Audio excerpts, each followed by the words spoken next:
നമസ്കാരം. NISH online interactive disability awareness seminar അഥവാ നിരാശിലേക്ക് ഏവർക്കും സ്വാഗതം. നിഷും സാമൂഹ്യനീതി ഡയറക്ടറേറ്റും സംയുക്തമായി നടത്തുന്ന ഓൺലൈൻ ഭിന്നശേഷി അവബോധ പരിപാടിയാണ് നിഡാസ്. ഭിന്നശേഷിയും ബന്ധപ്പെട്ടതുമായ വിഷയങ്ങളാണ് നിഡാസിൽ കൈകാര്യം ചെയ്യുന്നത്. നിഡാസ് ഭിന്നശേഷിയുള്ളവരുടെ രക്ഷിതാക്കൾക്കും അവരെ പരിപാലിക്കുന്നവർക്കും വേണ്ടിയാണ്. എല്ലാ മാസവും മൂന്നാമത്തെ ശനിയാഴ്ചയാണ് നിഡാസ് നടത്തുന്നത്. 1 മണിക്കൂർ തിരഞ്ഞെടുത്ത വിഷയത്തെ കുറിച്ചുള്ള ക്ലാസും പിന്നീട് അതിനെക്കുറിച്ചുള്ള ചോദ്യോത്തര വേളയുമാണ്. നിഡാസിനെ കുറിച്ചുള്ള കൂടുതൽ വിവരങ്ങൾക്കായി നിങ്ങൾക്ക് നിഡാസിന്റെ വെബ്സൈറ്റ് സന്ദർശിക്കാവുന്നതാണ്. ഇല്ലെങ്കിൽ നിങ്ങളുടെ സ്മാർട്ട് ഫോണിൽ നിഡാസ് ആപ്പ് ഇൻസ്റ്റാൾ ചെയ്ത് വിവരങ്ങൾ ശേഖരിക്കാം. അല്ലെങ്കിൽ നിഡാസ് ടീമിന്റെ കോൺടാക്ട് നമ്പറിലും ബന്ധപ്പെടാവുന്നതാണ്. ഇന്നത്തെ നിഡാസ് തുടങ്ങുന്നതിന് മുന്നോടിയായി ഇന്നത്തെ നിഡാസിൽ ജോയിൻ ചെയ്ത പാർട്ടിസിപ്പൻസ് എല്ലാവരും തന്നെ കുറച്ച് നിർദ്ദേശങ്ങൾ പാലിക്കണം എന്ന് അഭ്യർത്ഥിക്കുന്നു. മൈക്രോസോഫ്റ്റ് ടീംസിൽ ജോയിൻ ചെയ്ത എല്ലാവരും തന്നെ പ്രസന്റേഷൻ നടത്തുന്ന സമയത്ത് ക്യാമറയും മൈക്കും ഓഫ് ചെയ്ത് വെക്കണം. നിങ്ങൾക്ക് ഉള്ള ചോദ്യങ്ങളും സംശയങ്ങളും ചോദിക്കാൻ അവസരം നൽകുന്നതാണ്. പ്രസന്റേഷന് ശേഷം ചോദിക്കാം. അതിൽ ടീംസിൽ ജോയിൻ ചെയ്തവർ മൈക്ക് അൺമ്യൂട്ട് ചെയ്ത് ചോദിക്കുകയോ ചാറ്റ് ബോക്സിൽ ഇടുകയോ ചെയ്യാം. യൂട്യൂബ് ലിങ്കിൽ ജോയിൻ ചെയ്ത പാർട്ടിസിപ്പൻസിന് ചാറ്റ് ബോക്സിൽ ക്വസ്റ്റ്യൻസ് ഇടാവുന്നതാണ്. ക്വസ്റ്റ്യൻസ് ഞങ്ങൾ വായിക്കുന്നതാണ്. ഇന്നത്തെ ഈ ക്ലാസിന്റെ സൈൻ ലാംഗ്വേജ് ഇന്റർപ്രിട്ടേഷൻ ഉണ്ട്. സൈൻ ലാംഗ്വേജ് ഇന്റർപ്രിട്ടേഷൻ ചെയ്യുന്നത് മിസ് ശാന്തി. ഇന്ന് 51ാമത്തെ നിഡാസ് ആണ്.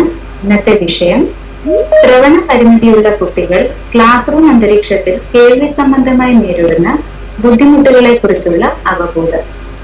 or awareness on auditory listening difficulties in classroom environment among children having hearing impairment.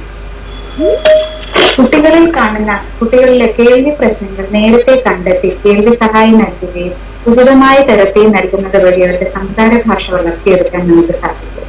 ഈ സംസാര ഭാഷയൊക്കെ വന്നതിന് ശേഷം ഈ കുട്ടികൾ മുഖ്യധാര ക്ലാസ് റൂമിലേക്ക് എത്തും. എന്നാൽ അവിടുത്തെ ക്ലാസ് റൂം അന്തരീക്ഷത്തിൽ ശബ്ദ ക്രമീകരണത്തിന്റെ അപാകത മൂലം പലതരത്തിലുള്ള ബുദ്ധിമുട്ടുകൾ ഈ കുട്ടികൾ അനുഭവിക്കുന്നു. അപ്പോൾ എന്തൊക്കെ ബുദ്ധിമുട്ടുകളാണ് ഈ ക്ലാസ് റൂം അന്തരീക്ഷത്തിൽ കാണുന്നത്? അത് മാറ്റുന്നതിന് വേണ്ടി നമ്മുടെ ക്ലാസ് റൂംസിൽ എന്തൊക്കെ മാറ്റങ്ങൾ വരുത്താൻ സാധിക്കും, ഏതൊക്കെ അസിസ്റ്റീവ് ലിസ്ണിംഗ് ഡിവൈസസ് ഉപയോഗിക്കാം എന്നതിനെ കുറിച്ചൊക്കെയാണ് ഇന്നത്തെ ക്ലാസ്സിൽ കൂടി നാം മനസ്സിലാക്കുന്നത്. ഇന്നത്തെ ഈ ക്ലാസ് എടുക്കുന്നത് miss Soumya Sundaran, assistant professor and clinical coordinator നിഷ്.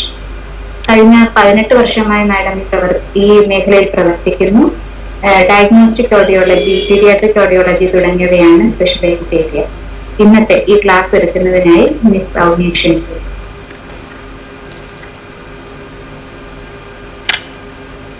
Thank you സംഗീത.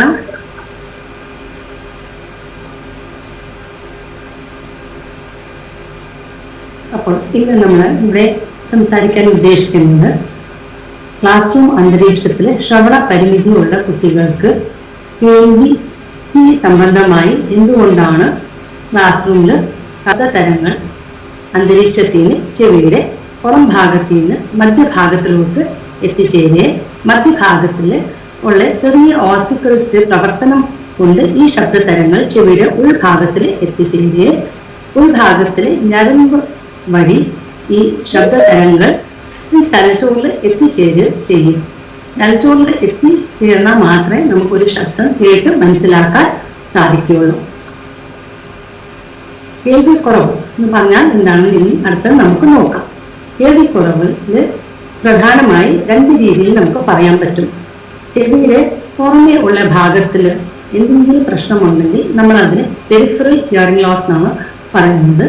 അതേസമയം ചെവിയുടെ ഉൾഭാഗത്തിൽ എന്തെങ്കിലും പ്രശ്നങ്ങളുണ്ടെങ്കിൽ നമ്മൾ അതിനെ സെൻട്രൽ ഹിയറിംഗ് ലോസ് എന്നാണ് പറയുന്നത്. ചെവിയിലെ പുറം ഭാഗം അല്ലെങ്കിൽ പെരിഫറൽ ഹിയറിംഗ് മെക്കാനിസത്തിനകത്ത് 3 ഭാഗങ്ങളാണ് ഉള്ളത്: ബാഹ്യകർണം, മധ്യകർണം, ഉൾക്കർണം. ശബ്ദം എപ്പോഴും ബാഹ്യകർണത്തിൽ നിന്ന് മധ്യകർണത്തിലെത്തി അവിടെ ഉള്ള ഓസിക്കിൾസ് പ്രവർത്തിച്ച് ചെവിടെ ഉള്ളിലെത്തി ശബ്ദതരങ്ങൾ ഞരമ്പ് വഴി തലച്ചോറിലെത്തുമ്പോൾ മാത്രമാണ് നമുക്ക് കാര്യങ്ങൾ കേട്ട് മനസ്സിലാക്കാൻ സാധിക്കുന്നത്. ഈ പുറമെ മധ്യം അല്ലെങ്കിൽ ഉൾഭാഗമോ ഞരമ്പോ തലച്ചോറ് ഏതെങ്കിലും സ്ട്രക്ചറിലോ ഫംഗ്ഷനിലോ എന്തെങ്കിലും ബുദ്ധിമുട്ടുണ്ടെങ്കിൽ നമുക്ക് ശബ്ദം കറക്റ്റായ രീതിയിൽ കേട്ട് മനസ്സിലാക്കാൻ സാധിക്കത്തില്ല. പെരിഫറൽ ഹിയറിംഗ് ലോസ് 3 തരമാണ് ഉള്ളത്. അതിൽ ആദ്യം നമുക്ക് കാണുന്നത് കണ്ടക്റ്റീവ് ഹിയറിംഗ് ലോസ് ആണ്. ചെവിയുടെ ബാഹ്യകർണം അല്ലെങ്കിൽ മധ്യകർണത്തിൽ എന്തെങ്കിലും പ്രശ്നമുണ്ടെങ്കിൽ ആണ് കണ്ടക്റ്റീവ് ഹിയറിംഗ് ലോസ് അനുഭവപ്പെടുന്നത്. കണ്ടക്റ്റീവ് ഹിയറിംഗ് ലോസ് ആകുമ്പോഴത്തേക്ക് മരുന്ന് കൊണ്ടോ ശസ്ത്രക്രിയ കൊണ്ടോ നമുക്ക് ഒരു പരിധിവരെ കേൾവിക്കുറവ് മാറ്റാൻ സാധിക്കും. അതേസമയം ചെവിയുടെ ഉൾഭാഗത്തില് ശബ്ദകോശങ്ങളില് അല്ലെങ്കിൽ കോക്ലിയയുടെ പ്രവർത്തനമോ അതിന്റെ ഘടനയ്ക്ക് എന്തെങ്കിലും വ്യത്യാസം ഉണ്ടാവുകയാണെങ്കിൽ നമുക്കത് മരുന്ന് കൊണ്ടോ ശസ്ത്രക്രിയ കൊണ്ടോ ശരിയാക്കാൻ സാധിക്കില്ല. ശബ്ദം ചെവിയുടെ ഉൾഭാഗത്തിന് കേൾവിക്കുറവുണ്ടെങ്കിൽ നമ്മൾ കേൾവി സഹായ യന്ത്രം ഉപയോഗിച്ചാണ് ശബ്ദങ്ങൾ കേൾക്കുന്നത്. അതേസമയം തലച്ചോറിലെ ഏതെങ്കിലും ഭാഗത്തിലാണ് നമുക്ക് കേൾക്കാൻ ബുദ്ധിമുട്ടുണ്ടാകുന്നെങ്കിൽ അതിനെ നമ്മൾ സെൻട്രൽ ഓഡിറ്ററി പ്രോസസ്സിംഗ് ഡിസോർഡർ എന്നാണ് പറയുന്നത്. അവിടെ ഒരു പക്ഷേ ഉപയോഗിക്കുന്ന ഉപകരണം വ്യത്യാസമാണ്. ഇവിടെ നമുക്ക് കാണാൻ പറ്റുന്ന കേൾവി സഹായി യന്ത്രം ഏതൊക്കെ തരത്തിലുണ്ടെന്ന് കാണാൻ പറ്റുന്നത് ഹിയറിംഗ് എയ്ഡും കോക്ലിയർ ഇംപ്ലാന്റുമാണ് കൂടുതലും നമ്മൾ ചെവിയുടെ ഉൾഭാഗത്തുള്ള കേൾവിക്കുറവുള്ള ആളുകൾക്ക് ഉപയോഗിക്കുന്നത്. ഹിയറിംഗ് എയ്ഡ് ഉപയോഗിച്ച് ശബ്ദങ്ങൾ ഉയർത്തി ചെവിയുടെ ഉള്ളിൽ എത്തിക്കാൻ സാധിക്കും. അതുകൊണ്ട് തന്നെ നമുക്ക് ശബ്ദങ്ങൾ ഇച്ചിരി വ്യക്തമായി കേൾക്കാൻ നമ്മളെ അത് സഹായിക്കും. ചെവിയുടെ ഉൾഭാഗത്തില് കോക്ലിയയിൽ ആണ് കൂടുതലും പ്രശ്നങ്ങൾ കാണുന്നത്, സെൻസറി ഹിയറിംഗ് ലോസിൽ. അപ്പോൾ നമ്മൾക്ക് ഒരു പക്ഷേ ചിലപ്പോൾ ഹിയറിംഗ് എയ്ഡ് വെച്ച് കഴിഞ്ഞാൽ വേണ്ട രീതിയിൽ എല്ലാ ശബ്ദങ്ങളും കേൾക്കാൻ സാധ്യമാകത്തില്ല. അതുകൊണ്ട് തന്നെ കോക്ലിയർ ഇംപ്ലാന്റിലോട്ട് ആണ് ഇപ്പം കൂടുതൽ ആൾക്കാർ കോക്ലിയർ ഇംപ്ലാന്റ് ഉപയോഗിക്കുകയാണ് ചെയ്യുന്നത്. കോക്ലിയർ ഇംപ്ലാന്റ് ചെവിയിലെ ശബ്ദകോശങ്ങൾ അതിനുള്ള ഭാഗത്തിൽ ഞരമ്പിന്റെ തൊട്ട് മുകളിലാണ് ഇതിലെ ഒരു ഇലക്ട്രോഡ് വെക്കുന്നത്. അതുകൊണ്ട് തന്നെ നമുക്ക് ശബ്ദം ഇച്ചിരി കൂടെ വ്യക്തതയോടെ കേൾക്കാൻ അത് സഹായിക്കും. ഇവിടെ നമ്മൾ ഒരു ഓഡിയോഗ്രാം അല്ലെങ്കിൽ ഒരു സ്പീച്ച് ബനാനാണ് കാണുന്നത്. അതിനകത്ത് നമുക്ക് ആദ്യത്തെ ലെവല് കാണുമ്പോൾ മനസ്സിലാക്കാൻ പറ്റും ഇതൊരു സാധാരണ ഒരു മനുഷ്യൻ എത്രത്തോളം അവർക്ക് ശബ്ദങ്ങൾ കേൾക്കാൻ സാധിക്കും എന്ന് കാണിക്കുന്ന ചിത്രമാണ്. അപ്പം സാധാരണ നമുക്ക് ശബ്ദങ്ങൾ -10 to 15 dB ഡെസിബിളിലാണ് നമ്മൾ അത് പറയുന്നത്. അപ്പം സാധാരണ കുട്ടികൾക്ക് അല്ലെങ്കിൽ നമുക്ക് സാധാരണ കേൾവിയുള്ളവർക്ക് -10 to 15 dB വരെ ഉള്ള ശബ്ദം കേട്ട് മനസ്സിലാക്കാൻ സാധിക്കും. അതേസമയം കേൾവിക്കുറവുകളുടെ തീവ്രത കൂടുന്നതിനനുസരിച്ച് അല്ലെങ്കിൽ തോത് കൂടുന്നതിനനുസരിച്ച് നമുക്ക് പല ശബ്ദം കേൾക്കാൻ ബുദ്ധിമുട്ട് അനുഭവപ്പെടാറുണ്ട്. ഇവിടെ ഈ ചിത്രത്തിന് നമുക്ക് കാണാൻ പറ്റും മൈൽഡ് ഹിയറിംഗ് ലോസ് ഏകദേശം ഒരു 16 to 25 dB വരെ ഉള്ള കേൾവിക്കുറവുണ്ടെങ്കിൽ നമ്മൾ അതിനെ മൈൽഡ് ഹിയറിംഗ് ലോസ് എന്നാണ് പറയുന്നത്. ഒരാൾക്ക് മൈൽഡ് ഹിയറിംഗ് ലോസ് ഉണ്ടെങ്കിൽ ചില ശബ്ദങ്ങൾ കേൾക്കാൻ സാധിക്കില്ല. അതേസമയം ഇച്ചിരി കൂടെ ഉയർന്ന ശബ്ദമാണെങ്കിൽ അവർക്ക് അത് കേൾക്കാൻ സാധിക്കും. പക്ഷെ ഈ ഉയർന്ന ശബ്ദം അവർ ഇച്ചിരി കൂടെ നേരിയ ലെവലിലായിരിക്കും കേൾക്കുന്നത്. അതേസമയം severe to profound hearing loss ആണ് ഒരാൾക്കുള്ളതെങ്കിൽ അവർക്ക് നമ്മൾ പറയുന്ന ഭൂരിഭാഗമുള്ള ശബ്ദങ്ങൾ അവർക്ക് കേൾക്കാൻ സാധിക്കത്തില്ല. അപ്പം ഒരുപക്ഷെ ഭാഷാ വികസനവും അവിടെ നടക്കത്തില്ല. അതുകൊണ്ട് തന്നെയാണ് കേൾവിക്കുറവുണ്ടെങ്കിൽ നമ്മൾ ഹിയറിംഗ് എയ്ഡ് അല്ലെങ്കിൽ കോക്ലിയർ ഇംപ്ലാന്റ് ഉപയോഗിച്ച് തക്ക രീതിയിൽ പരിശീലനം നൽകി ഭാഷാപരമായ വികസനം പ്രായത്തിന് തക്ക ആക്കാനുള്ള ആവശ്യകത നമുക്ക് മനസ്സിലാക്കാൻ കഴിയുന്നു. ഇനി നമുക്ക് ഹിയറിംഗ് എയ്ഡ് ഉപയോഗിച്ച് നമ്മൾ തക്കതായ രീതിയിൽ പരിശീലനം എല്ലാം നൽകി ഭാഷാപരമായ വികസനം പ്രായത്തിന്റെ തക്ക ആയതിനു ശേഷം നമ്മളെല്ലാവരും ആഗ്രഹിക്കുന്ന നമ്മളുടെ കുട്ടിക്ക് സാധാരണ ഒരു സ്കൂളിൽ മറ്റു കുട്ടികളുമായിട്ട് ചേർന്ന് നിന്ന് കാര്യങ്ങൾ കേട്ട് മനസ്സിലാക്കി ശ്രദ്ധിച്ച് പഠിക്കാൻ പറ്റണം. അവർ ഉയർത്ത് നല്ല നിലയിൽ എത്തണം. പക്ഷെ ക്ലാസ് റൂം അന്തരീക്ഷത്തിൽ ചില ബുദ്ധിമുട്ട് കാരണം കേൾവിക്കുറവുള്ള കുട്ടികൾക്ക് ശബ്ദം കേൾക്കാൻ ബുദ്ധിമുട്ട് അനുഭവപ്പെടാറുണ്ട്. അതെന്തൊക്കെയാണ് നമുക്കിവിടെ നോക്കാം. ആദ്യത്തെ പ്രശ്നം ക്ലാസ് റൂം അന്തരീക്ഷത്തിൽ ഉള്ളത് നോയ്സ് ആണ്. നോയ്സ് എന്ന് പറഞ്ഞു കഴിഞ്ഞാൽ ശബ്ദം അമിതമായുള്ള ശബ്ദം അല്ലെങ്കിൽ ഈ ബഹളം, ആവശ്യമില്ലാത്ത ശബ്ദത്തിനെയാണ് നമ്മൾ നോയ്സ് എന്ന് പറയുന്നത്. ഈ നോയ്സ് ക്ലാസ് റൂമിന്റെ ഉള്ളിൽ ഉണ്ടാവാം, അതേസമയം ക്ലാസ് റൂമിന്റെ പുറം ഭാഗത്തുനിന്നും ഈ നോയ്സ് ഉണ്ടാവാൻ സാധ്യത ഉണ്ട്. ക്ലാസ് റൂമിന്റെ ഉള്ളില് ഉദാഹരണത്തിന് നമ്മളുടെ ക്ലാസ് റൂമിലെ ഫാനിൽ നിന്ന് ഭയങ്കര ഒച്ച ഉണ്ടാകുകയാണ്, അല്ലെങ്കിൽ AC ഭയങ്കര ശബ്ദമാണ് ഉണ്ടാകുന്നതെങ്കിൽ ക്ലാസ് റൂമിൽ ഇരിക്കുന്ന ആ കുട്ടിക്ക് ശബ്ദങ്ങൾ കേൾക്കാൻ ഇച്ചിരി ബുദ്ധിമുട്ട് അനുഭവപ്പെടാറുണ്ട്. അതേപോലെ ഏറ്റവും കൂടുതൽ നമുക്ക് കാണാൻ പറ്റുന്നത് ക്ലാസ് റൂം എൻവയറമെന്റില് നമ്മളുടെ കൂടെ ഇരിക്കുന്ന കുട്ടികൾ, ക്ലാസ്സിലുള്ള മറ്റു കുട്ടികൾ ടീച്ചർ പഠിപ്പിച്ചുകൊണ്ടിരിക്കുമ്പോൾ തമ്മിൽ സംസാരിക്കുകയാണെങ്കിൽ നമുക്ക്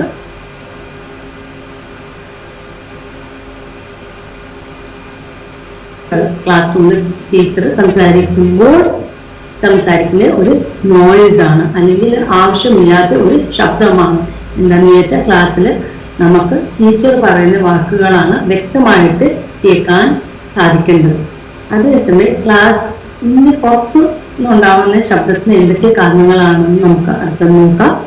അപ്പം നമ്മുടെ ക്ലാസ്, സ്കൂൾ ഒരു പക്ഷേ റോഡിന്റെ അടുത്താണ് സ്ഥിരീകരിച്ചെങ്കിൽ റോഡിലുള്ള ട്രാഫിക് അല്ലെങ്കിൽ വാഹനത്തിന്റെ ഒച്ച കാരണം ചിലപ്പോൾ ഒരു പക്ഷേ ക്ലാസ്സിൽ ടീച്ചർ സംസാരിക്കുന്ന കാര്യങ്ങൾ നമുക്ക് വ്യക്തതയോടെ കേൾക്കാൻ സാധിക്കില്ല.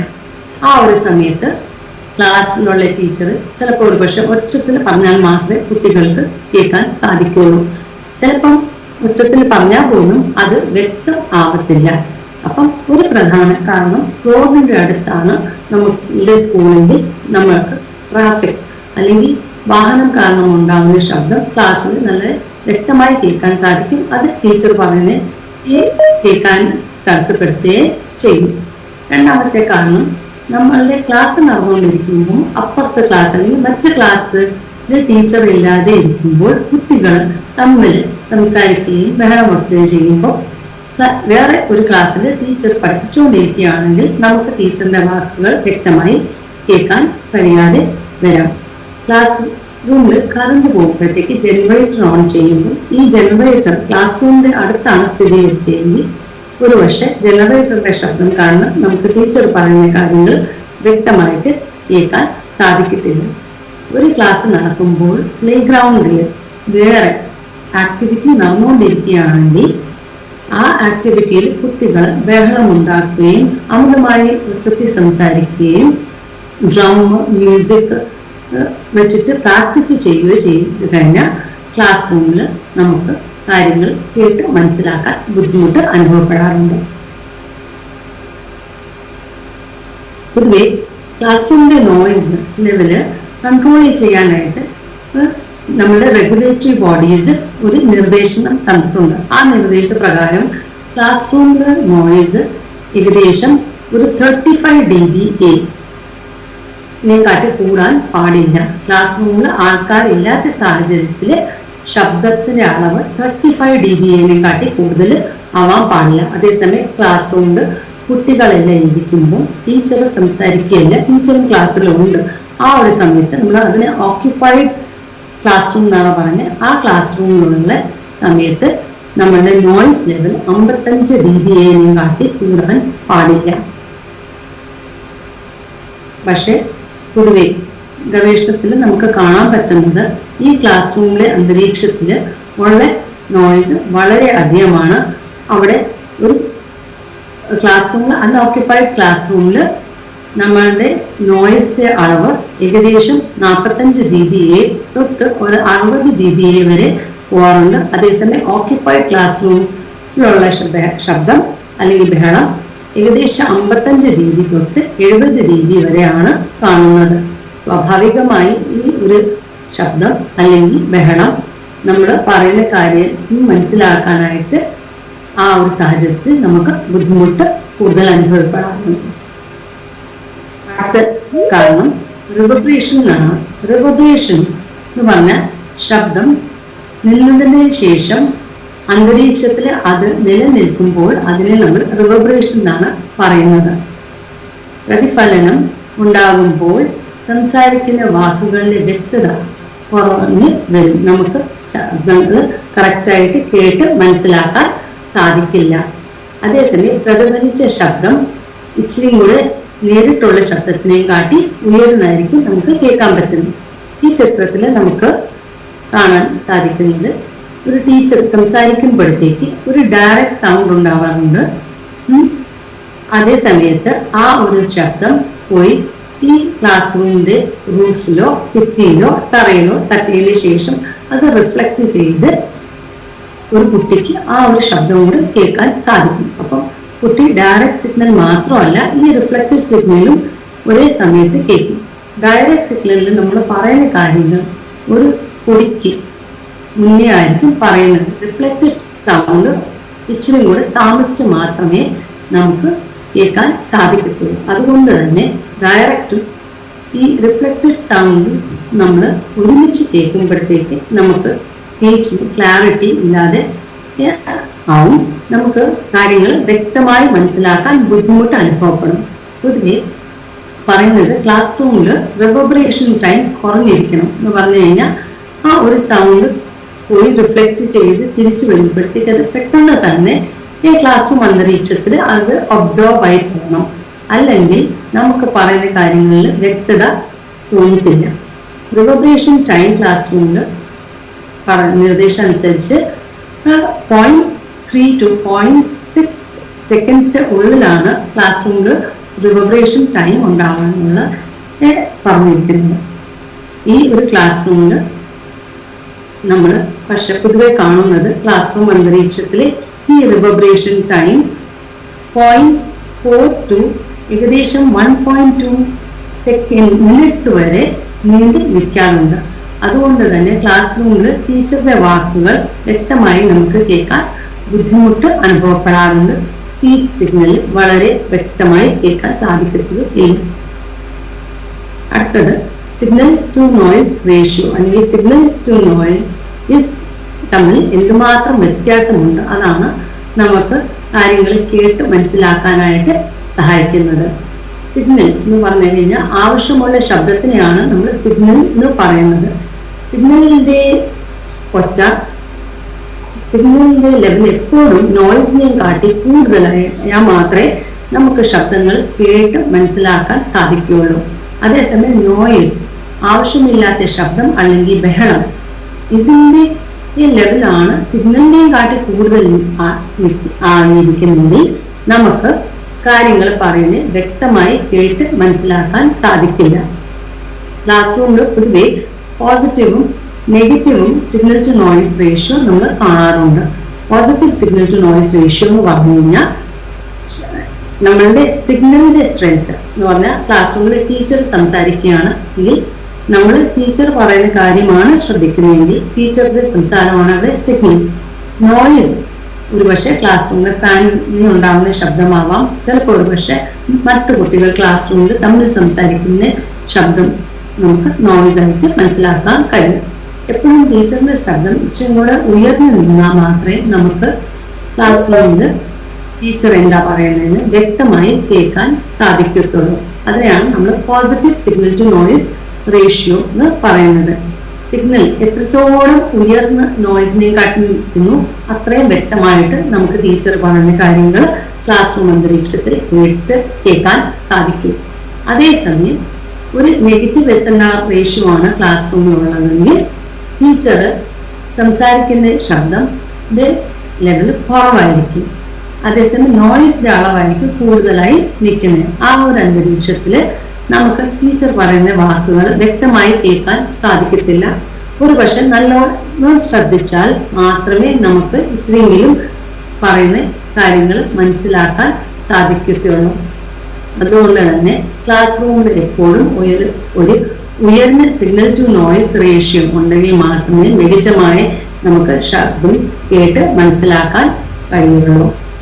ഇനി ക്ലാസ് റൂം നമുക്ക് സാധാരണ ശ്രവണം ഉള്ള ആളുകൾക്ക് സാധാരണ ശബ്ദം കേൾക്കാൻ പറ്റുന്ന ആൾക്കാർക്ക് ഒരു +6 dB signal to noise ratio മുതൽ ഒരു 15 dB signal to noise ratio വരെ ആണ് ശബ്ദം കേട്ട് മനസ്സിലാക്കാൻ സാധിക്കുന്നത്.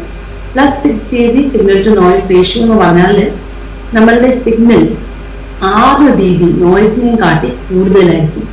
അതുകൊണ്ട് തന്നെ സിഗ്നൽ നമുക്ക് ഇച്ചിരി കൂടെ വ്യക്തതയോടെ കേൾക്കാൻ സാധിക്കും. അതേസമയം 15 dB signal to noise ratio ആണ് കുട്ടികളുടെ കാര്യത്തിൽ ക്ലാസ് റൂം അന്തരീക്ഷത്തിൽ നമ്മൾ ആവശ്യമാണെന്ന് പറയുന്നത്. എന്ന് പറഞ്ഞു കഴിഞ്ഞാൽ ഇവിടെ സിഗ്നൽ 15 dB നോയിസിനെയും കാട്ടി കൂടുതലുണ്ട്. അതുകൊണ്ട് തന്നെ നമുക്കത് വ്യക്തമായി കേൾക്കാൻ സാധിക്കും. ഞാനിവിടെ ഒരു ഓഡിയോ കേൾപ്പിക്കാം. ഇതിനകത്ത് ഉള്ള സിഗ്നൽ സംസാരം നോയിസിനെയും കാട്ടി 15 dB മുകളിലാണ് ഇരിക്കുന്നത്. അതുകൊണ്ട് തന്നെ ഇത് കേൾക്കുമ്പോൾ മനസ്സിലാവും നമുക്ക് കാര്യങ്ങൾ പറയുന്നത് വ്യക്തതയോടെ കേൾക്കാൻ സാധിക്കുന്നുണ്ട്.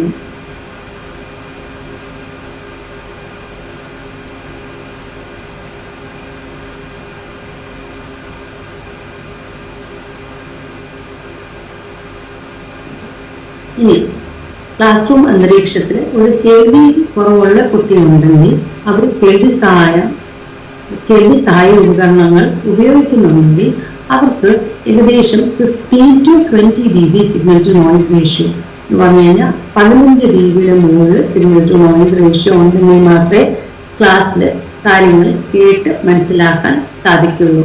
പക്ഷെ പൊതുവെ നമ്മൾ കാണപ്പെടുന്നത് ഈ signal to noise ratio classroom അന്തരീക്ഷത്തിൽ +5 dB അല്ലെങ്കിൽ ചിലപ്പോൾ ഒരു പക്ഷേ +5 negative signal to noise ratio -7 dB വരെയാണ് നമുക്ക് കാണാൻ സാധിക്കുന്നത്.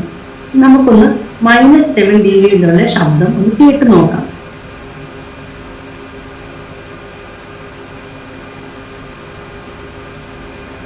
ഈ ഒരു ഓഡിയോ സിഗ്നൽ കേൾക്കുമ്പോൾ നമുക്ക് മനസ്സിലാക്കാൻ പറ്റുന്നത് നമുക്ക് ഇച്ചിരി വ്യക്തതയോടെ 15 dBയിലെ സൗണ്ടിനെയാണ് ഏറ്റവും കൂടെ വ്യക്തതയോടെ കേൾക്കാൻ സാധിക്കുന്നത്.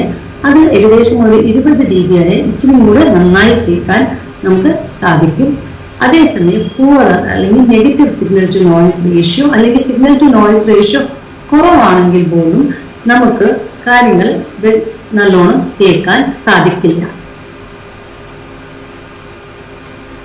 അടുത്തത് മൾട്ടിപ്പിൾ ഡിസ്റ്റോർഷൻ ആണ്. ക്ലാസ് റൂമിൽ ഒച്ച മാത്രം ഉള്ള അന്തരീക്ഷമാണെങ്കിൽ നമുക്ക് മനസ്സിലാക്കാൻ കഴിയുന്നത് നമുക്ക് കേട്ട് കാര്യങ്ങൾ മനസ്സിലാക്കാൻ ബുദ്ധിമുട്ട് അനുഭവപ്പെടും. എന്താണെന്ന് ചോദിച്ചാൽ ഈ ഒച്ചയുള്ള സാഹചര്യത്തിൽ നമുക്ക് പറയുന്ന കാര്യങ്ങൾ വ്യക്തമായി കേൾക്കാൻ സാധിക്കില്ല. അതേസമയം ക്ലാസ് റൂമിൽ ഒച്ചയുടെ കൂടെ റിവർബറേഷനും കൂടെ ഉണ്ടെങ്കിൽ നമുക്ക് പറയുന്ന കാര്യങ്ങൾ ഒട്ടും വ്യക്തമാകത്തില്ല.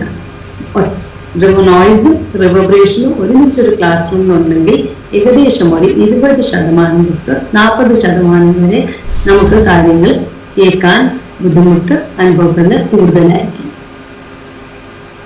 അടുത്തത് ദൂരമാണ്.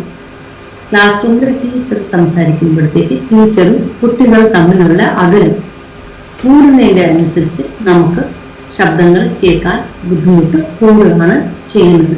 ക്ലാസ് റൂം എപ്പോഴും ഒരു ശബ്ദമായ അന്തരീക്ഷമാണ്. എന്താണെന്ന് ചോദിച്ചാൽ ക്ലാസ് റൂമിൽ ചിലപ്പോൾ പല ഫർണിച്ചേഴ്സ് ഉള്ളതുകൊണ്ട് കുട്ടികൾ ആ ഫർണിച്ചർ അനക്കുമ്പോൾ അല്ലെങ്കിൽ കുട്ടികൾ അങ്ങോട്ടും ഇങ്ങോട്ടും തിരിയുമ്പോഴും ബാഗിൽ സാധനം എടുക്കുമ്പോഴും എല്ലാം ഒരു ബാക്ക്ഗ്രൗണ്ട് നോയിസ് ഉണ്ടാവാറുണ്ട്. ടീച്ചർ ക്ലാസ്സിൽ സംസാരിക്കുമ്പോൾ അവരുടെ ശബ്ദം ഇച്ചിരി കൂടെ ഉയർത്തിയാണ് അവർ സംസാരിക്കുന്നത്. അവരൊരു പോസിറ്റീവ് സിഗ്നൽ ടു നോയിസ് റേഷ്യോയിൽ സംസാരിച്ചാൽ മാത്രമേ ക്ലാസ് റൂമിൽ നമുക്ക് ശബ്ദം കേട്ട് മനസ്സിലാക്കാൻ സാധിക്കുള്ളൂ. അതുകൊണ്ട് തന്നെ ഈ ഒരു ചിത്രത്തിൽ നമുക്ക് കാണാം നമ്മുടെ ക്ലാസ് റൂമിലുള്ള നോയിസ് ഏകദേശം ഒരു 45 dB ആണ്.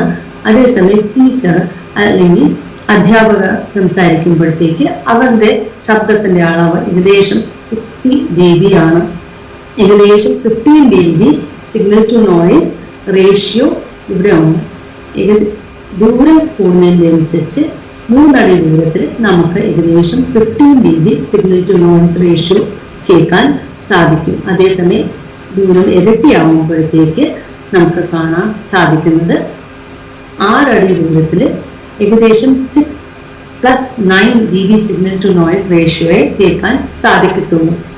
ഇനി നമ്മൾ ദൂരം ഇരട്ടിയാക്കുമ്പോഴത്തേക്ക് +3 dB SNR നമുക്ക് കേൾക്കാൻ സാധിക്കത്തുള്ളൂ. 24 ഫീറ്റ് അകലെ അല്ലെങ്കിൽ ദൂരത്തിൽ നമ്മൾ കുട്ടിയിരിക്കുകയാണെങ്കിൽ അവർക്ക് ഒരു -3 dB സിഗ്നൽ ടു നോയിസ് റേഷ്യോയെ കേൾക്കാൻ പറ്റത്തുള്ളൂ. അപ്പം ദൂരം ഇരട്ടി ദൂരമാകുന്നതിനനുസരിച്ച് നമ്മളുടെ നോയ്സ് 6 dB വെച്ച് കുറഞ്ഞുകൊണ്ടിരിക്കും. ചുരുക്കത്തിൽ പറയുമ്പോഴത്തേക്ക് ദൂരം കൂടുന്നതിനനുസരിച്ച് ക്ലാസ് റൂമിൽ കുട്ടികൾക്ക് വ്യക്തമായി സിഗ്നൽ എത്താതെ ആവും, അവർക്ക് കാര്യങ്ങൾ മനസ്സിലാവാൻ ബുദ്ധിമുട്ടാവും. അതുകൊണ്ട് തന്നെയാണ് പറയുന്നത് 3 അടി തൊട്ട് ഏകദേശം 5-6 അടി വരെ ഉള്ള ദൂരമായിരിക്കും കുട്ടികൾക്ക് ഏറ്റവും നല്ല രീതിയിൽ ശബ്ദം കേൾക്കാനായിട്ട് സഹായം ചെയ്യുന്നത്. ഇവിടെ നമ്മൾ ചുരുക്കത്തിൽ പറയുകയാണെങ്കിൽ ക്ലാസ് റൂം അന്തരീക്ഷത്തില് അൺഓക്യുപ്പൈഡ് ക്ലാസ് റൂം ഉള്ള സാഹചര്യമാണെങ്കിൽ നമ്മളുടെ ക്ലാസ് റൂമിലുള്ള ശബ്ദം 35 dBയെക്കാട്ടി കുറഞ്ഞിരിക്കണം. അതേസമയം ആ ഒരു ക്ലാസ് റൂമിൽ കേൾവി കുറവുള്ള ഒരു കുട്ടി ഉണ്ടെങ്കിൽ ആ ക്ലാസ് റൂമിന്റെ നോയ്സ് ലെവൽ 30 dBയെക്കാട്ടി കുറഞ്ഞിരിക്കണം. ഓക്യുപ്പൈഡ് ക്ലാസ് റൂം കുട്ടികളുള്ള ക്ലാസ് റൂമിൽ അതേസമയം ഈ ബഹളത്തിന്റെ ലെവല് 55 dBയെക്കാട്ടി കുറഞ്ഞിരിക്കണം. ആ സെയിം ക്ലാസ് റൂമിൽ ഒരു കേൾവിക്കുറവുള്ള കുട്ടിയുണ്ടെങ്കിൽ ക്ലാസ് റൂം അന്തരീക്ഷത്തിലുള്ള ബഹളം അല്ലെങ്കിൽ നോയ്സ് 45 dBയെക്കാട്ടി കുറഞ്ഞിരുന്നാൽ മാത്രമേ നല്ലോണം കാര്യങ്ങൾ കേട്ട് മനസ്സിലാക്കാൻ സാധിക്കുള്ളൂ. പ്രതിഫലനം അല്ലെങ്കിൽ റിവർബറേഷൻ ഒരു സാധാരണ ക്ലാസ് റൂമിൽ 0.4 to 0.6 വരെ ആവാനേ പാടുള്ളൂ. പ്രതിഫലനത്തിന്റെ സമയം കൂടുന്നതിനനുസരിച്ച് ശബ്ദത്തിനുള്ള വ്യക്തത കുറയാണ് ചെയ്യുന്നത്. ആ ക്ലാസ് റൂമിൽ ഒരു കേൾവിക്കുറവുള്ള ഒരു കുട്ടി ആ ക്ലാസ് റൂമിൽ ഉണ്ടെങ്കിൽ ഈ പ്രതിഫലനത്തിന്റെ അളവ് ഇച്ചിരി കൂടെ കുറഞ്ഞാൽ വ്യക്തമായി നമുക്ക് കേൾക്കാൻ പറ്റും. അതുകൊണ്ട് തന്നെ ആണ് ആ ഒരു വാല്യൂ 0.3 to 0.5 സെക്കൻഡ്സ് വരെ കുറഞ്ഞിരിക്കുന്നത്. എന്തുമാത്രം പ്രതിഫലനത്തിന്റെ സമയം കുറവായിരിക്കും അത്രയും വ്യക്തതയോടെ നമുക്ക് ശബ്ദം കേൾക്കാൻ സാധിക്കും. സിഗ്നൽ ടു നോയ്സ് റേഷ്യോ ഏകദേശം 10 മുതൽ 15 dB സിഗ്നൽ ടു നോയ്സ് റേഷ്യോയില് സാധാരണ കേൾവിയുള്ള ആൾക്കാർക്ക് നല്ലോണം കേട്ട് മനസ്സിലാക്കാൻ പറ്റും. അതേസമയം കേൾവി കുറവുള്ള കുട്ടിക്ക് ഏകദേശം +15 to 20 dB signal to noise ratio ഉണ്ടെങ്കിൽ മാത്രമേ കാര്യങ്ങൾ കേട്ട് മനസ്സിലാക്കാൻ സാധിക്കത്തുള്ളൂ. നമുക്ക് പൊതുവെ ക്ലാസ് അന്തരീക്ഷത്തില് noise, signal to noise, reverberation, signal to noise ratio, ദൂരം, ടീച്ചറുടെ അടുത്തു നിന്നുള്ള അകലം എല്ലാം കൂടുതലായിട്ടാണ് ഇപ്പോഴത്തെയുള്ള ക്ലാസ് റൂമിൽ കാണാൻ സാധിക്കുന്നത്. ഈ ക്ലാസ് റൂം അന്തരീക്ഷത്തിലെ ഈ പ്രശ്നങ്ങൾ ഉണ്ടെങ്കിൽ എന്തൊക്കെയാണ് ബുദ്ധിമുട്ടുകൾ നമുക്ക് അനുഭവപ്പെടുന്നതെന്ന് നമുക്ക് നോക്കാം. അപ്പം ആദ്യം ഒരു കാര്യം, ക്ലാസ് റൂമിൽ ഒച്ചയും ബഹളവും റിവർബറേഷനും കൂടുതലാണെങ്കിൽ സ്വാഭാവികമായി നമ്മൾ സംസാരിക്കുന്ന കാര്യങ്ങൾ വ്യക്തതയോടെ കേൾക്കാൻ സാധിക്കത്തില്ല. നല്ലോണം നമുക്കൊരു കാര്യം കേൾക്കാൻ സാധിക്കാത്തപ്പോൾ നമ്മൾ ഇച്ചിരി കൂടെ ശ്രദ്ധിച്ച് അത് കേൾക്കാൻ നോക്കും. ഇച്ചിരി നേരം ഒരു കാര്യം വളരെ ശ്രദ്ധിച്ച് കേൾക്കാൻ നോക്കുമ്പോഴത്തേക്ക് നമുക്ക് ഓഡിറ്ററി ഫറ്റീഗ് അനുഭവപ്പെടാറുണ്ട്. നമ്മൾക്ക് പെട്ടെന്ന് ക്ഷീണം തോന്നാൻ സാധ്യതയുണ്ട്. അതുകൊണ്ട് തന്നെ നമ്മൾ ക്ലാസ്സിൽ ഫുൾ ടൈം ശ്രദ്ധിക്കത്തില്ല. ചിലപ്പം ടീച്ചർ പറഞ്ഞ് ഇച്ചിരി നേരം ശ്രദ്ധിച്ചിട്ട് പിന്നെ നമ്മളുടെ ശ്രദ്ധ അങ്ങ് ഡൈവേർട്ട് ആവുകയാണ് ചെയ്യുന്നത്. നമ്മൾ ശ്രദ്ധിക്കാതെ ഇരിക്കും. ക്ലാസ് റൂമിൽ നമ്മൾ ശ്രദ്ധിക്കാതെ ഇരുന്ന് കഴിഞ്ഞാൽ തന്നെ നമുക്ക് ടീച്ചർ പറയുന്ന കാര്യങ്ങൾ മൊത്തത്തോട് ഓർത്ത് വെക്കാൻ സാധിക്കത്തില്ല. അപ്പം നമ്മളുടെ വർക്കിംഗ് മെമ്മറിയും ലോങ് ടേം മെമ്മറിയെ അത് ബാധിക്കും. ശബ്ദമുദ്രിതമായ അന്തരീക്ഷത്തിൽ കുറെ നേരം ശ്രദ്ധിച്ചുകൊണ്ടിരിക്കുമ്പോൾ സ്വാഭാവികമായി നമുക്ക് ശബ്ദത്തിൽ കൂടെ മാത്രമല്ല അതേസമയം വേറെ പല ക്യൂ ഉപയോഗിച്ചിട്ടായിരിക്കും നമ്മൾ കാര്യങ്ങൾ മനസ്സിലാക്കാൻ നോക്കുന്നത്. അപ്പൊ അവിടെ ഒരു കോഗ്നിറ്റീവ് ലോഡ് കൂടുതലായി അനുഭവപ്പെടാറുണ്ട്. അതുകൊണ്ട് തന്നെ നമുക്ക് പെട്ടെന്ന് ഫറ്റീഗ് ഉണ്ടാവാനുള്ള സാധ്യതയുണ്ട്. ക്ലാസ് റൂമിൽ ശബ്ദങ്ങൾ വ്യക്തമായി കേൾക്കാൻ സാധിച്ചില്ലെങ്കിൽ ഈ പഠനത്തിനെ അത് ബാധിക്കും. നമുക്ക് എഴുത്തിനും വായനയിലും ബുദ്ധിമുട്ട് ഉണ്ടാകാറുണ്ട്. അതേസമയം ശബ്ദം വളരെ കൂടുതലാണെങ്കിൽ ടീച്ചേഴ്സിന് ഡിസ്കംഫർട്ട്, കുട്ടികൾക്കും ആ ഒരു ശബ്ദം കൂടുതൽ നേരം കേൾക്കുമ്പോഴത്തേക്ക് ബുദ്ധിമുട്ട് അനുഭവപ്പെടാറുണ്ട്. ശബ്ദം ഒത്തിരി ഒച്ചത്തിലാണ് കേൾക്കുന്നതെങ്കിൽ, ബഹളം ഒത്തിരി ഒച്ചത്തിലാണ് കേൾക്കുന്നതെങ്കിൽ അവർക്ക് തലവേദനയും ടീച്ചർ ക്ലാസ്സിൽ ആ സമയത്ത് ക്ലാസ് എടുക്കുമ്പോൾ ടീച്ചറിന്റെ ശബ്ദം ഇച്ചിരി കൂടെ ഉയർത്തി സംസാരിച്ചാൽ മാത്രമേ കുട്ടികൾക്ക് കേൾക്കാനും മനസ്സിലാക്കാനും കഴിയത്തുള്ളൂ. അതുകൊണ്ട് ടീച്ചർ വെച്ച് നേരം ക്ലാസ് എടുത്ത് കഴിയുമ്പോഴത്തേക്ക് ടീച്ചർക്ക് തൊണ്ടവേദന അനുഭവപ്പെടാറുണ്ട്. തുടർച്ചയായി അവര് നല്ല വോളിയത്തിലാണ് ക്ലാസ് എടുക്കുന്നതെങ്കിൽ അവർക്ക് ശബ്ദത്തിന് മാറ്റവും അനുഭവപ്പെടാറുണ്ട്. പൊതുവെ ഉള്ള നോയ്സ് കേൾക്കുമ്പോഴത്തേക്ക് നമുക്ക് ക്ലാസ് റൂമിൽ ഡിസ്ട്രാക്ഷൻ അല്ലെങ്കിൽ ശ്രദ്ധ കുറവ് ആണ് കൂടുതലും കുട്ടികൾ കാണിക്കുന്നത്. ഇതെല്ലാം പഠനത്തിനെ ബാധിക്കുന്ന കാര്യങ്ങളാണ്. ഇനി ക്ലാസ് റൂം അന്തരീക്ഷത്തിൽ ഈ ഒരു പ്രശ്നങ്ങൾ ഉണ്ടെങ്കിൽ ആർക്കെല്ലാമാണ് ബുദ്ധിമുട്ടുണ്ടാകുന്നത്? കേൾവിക്കുറവ് കുട്ടികൾക്ക് മാത്രമാണോ കേൾക്കാനും മനസ്സിലാക്കാനും ബുദ്ധിമുട്ട് അനുഭവപ്പെടുന്നത്, അതോ വേറെ ആൾക്കാർക്കും കൂടെ ബുദ്ധിമുട്ടും അനുഭവപ്പെടാറുണ്ടോന്ന് നമുക്ക് നോക്കാം. അപ്പം സാധാരണ നമുക്കാണെങ്കിൽ പോലും ഒരു ബഹളം ഉള്ള ഒരു അന്തരീക്ഷത്തില് അല്ലെങ്കിൽ റിവബറേഷൻ പ്രതിഫലനം കൂടുതലുള്ള അന്തരീക്ഷത്തില് ഒരു കാര്യം പറഞ്ഞു കഴിഞ്ഞാൽ വ്യക്തമായി കേൾക്കാൻ സാധിക്കില്ല. അപ്പം നമുക്കും ബഹളവും അനുകൂലമായ അന്തരീക്ഷമല്ലാത്തപ്പം ശബ്ദം കേൾക്കാൻ ബുദ്ധിമുട്ട് അനുഭവപ്പെടാറുണ്ട്, ഇല്ലേ? അതല്ലാതെ തന്നെ കേൾവി കുറവുള്ള കുട്ടികൾക്കും ഈ ഒരു ബുദ്ധിമുട്ട് അനുഭവപ്പെടാറുണ്ട്. ഈ കേൾവി കുറവുള്ള കുട്ടികൾ ചിലപ്പോൾ ഒരു പക്ഷേ കേൾവി സഹായി ഹിയറിംഗ് എയ്ഡ് അല്ലെങ്കിൽ കോക്ലിയർ ഇംപ്ലാന്റ് ഉപയോഗിക്കുന്നുണ്ടായിരിക്കും.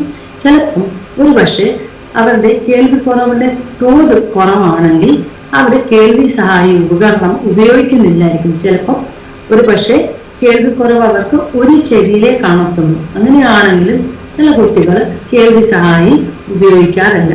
അങ്ങനത്തെ കുട്ടികൾക്ക് എല്ലാവർക്കും ക്ലാസ് റൂം അന്തരീക്ഷത്തില് കാര്യങ്ങൾ കേട്ട് മനസ്സിലാക്കാൻ ബുദ്ധിമുട്ട് അനുഭവപ്പെടാറുണ്ട്. അതല്ലാതെ തന്നെ നമ്മൾ നേരത്തെ പറഞ്ഞതുപോലെ സെൻട്രൽ ഓഡിറ്ററി പ്രോസസ്സിംഗ് ഡിസോർഡർ ഉള്ള കുട്ടികൾക്ക് ക്ലാസ് റൂമിൽ കാര്യങ്ങൾ കേട്ട് മനസ്സിലാക്കാൻ ബുദ്ധിമുട്ട് അനുഭവപ്പെടാറുണ്ട്. പഠന വൈകല്യമുള്ള കുട്ടികൾക്ക്, മെന്റൽ റിട്ടാർഡേഷൻ ഉള്ള കുട്ടികൾക്കും, ADHD അറ്റൻഷൻ ഡെഫിസിറ്റ് ഉള്ള കുട്ടികൾക്കും ക്ലാസ് റൂം അന്തരീക്ഷത്തിൽ ഒച്ചയും ബഹളവും റിവബറേഷനും സിഗ്നൽ ടു നോയ്സ് റേഷ്യോ പൂർണ്ണമാണെങ്കിൽ കാര്യങ്ങൾ കേട്ട് മനസ്സിലാക്കാൻ ബുദ്ധിമുട്ട് അനുഭവപ്പെടാറുണ്ട്. അതുകൊണ്ട് തന്നെ ക്ലാസ് റൂമിൽ നമുക്ക് അക്കോസ്റ്റിക് മോഡിഫിക്കേഷൻ ചെയ്യുന്നത് വളരെ അത്യാവശ്യമാണ്. അങ്ങനെ ചെയ്താൽ മാത്രമേ നമുക്ക് ശബ്ദങ്ങൾ വ്യക്തമായി കേൾക്കാൻ സാധിക്കുള്ളൂ. ഇച്ചിരി കൂടെ നമുക്ക് കാര്യങ്ങൾ ശ്രദ്ധിച്ച് കേൾക്കാൻ സാധിക്കും. നമ്മൾ പറഞ്ഞത് ക്ലാസ് റൂമിൽ ശബ്ദം ഉണ്ടാകുമ്പോഴത്തേക്ക് ഒരു പക്ഷേ നമ്മൾ സംസാരിക്കുമ്പോഴത്തേക്ക് ശബ്ദതരങ്ങൾ പോയി ഈ ഒരു റൂമിന്റെ റൂഫിലോ ഫ്ലോറിലോ അല്ലെങ്കിൽ വോളിൽ തട്ടി തിരിച്ച് റിഫ്ലക്റ്റ് ചെയ്യുമ്പോൾ റിവബറേറ്റഡ് സൗണ്ട് ഉണ്ടാവുകയാണ് ചെയ്യുന്നത്. ഈ റിവബറേഷൻ കാരണം തന്നെ നമുക്ക് വ്യക്തമായ കാര്യങ്ങൾ കേൾക്കാൻ സാധിക്കത്തില്ല. ആ റിവബറേഷൻ കുറയ്ക്കാനായിട്ട് നമുക്ക് വേണമെങ്കിൽ ഫോൾ സീലിംഗ് ഉണ്ടാക്കാവുന്നതാണ്.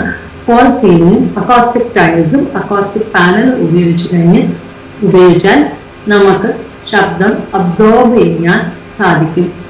ക്ലാസ് റൂമിലുള്ള റിഫ്ലക്റ്റ് ചെയ്ത് വരുന്ന ശബ്ദം അല്ലെങ്കിൽ റിവബറേഷൻ പ്രതിഫലനം ഉണ്ടാകുന്ന ശബ്ദത്തിനെ നമുക്ക് അബ്സോർബ് ചെയ്തെടുക്കാൻ പറ്റും. അതുകൊണ്ട് തന്നെ ക്ലാസ് റൂമിൽ ശബ്ദം ഇപ്പം നമ്മൾ സംസാരിക്കുന്ന വാക്കുകൾ ഇച്ചിരി കൂടെ വ്യക്തതയോടെ കേൾക്കാൻ സാധിക്കും.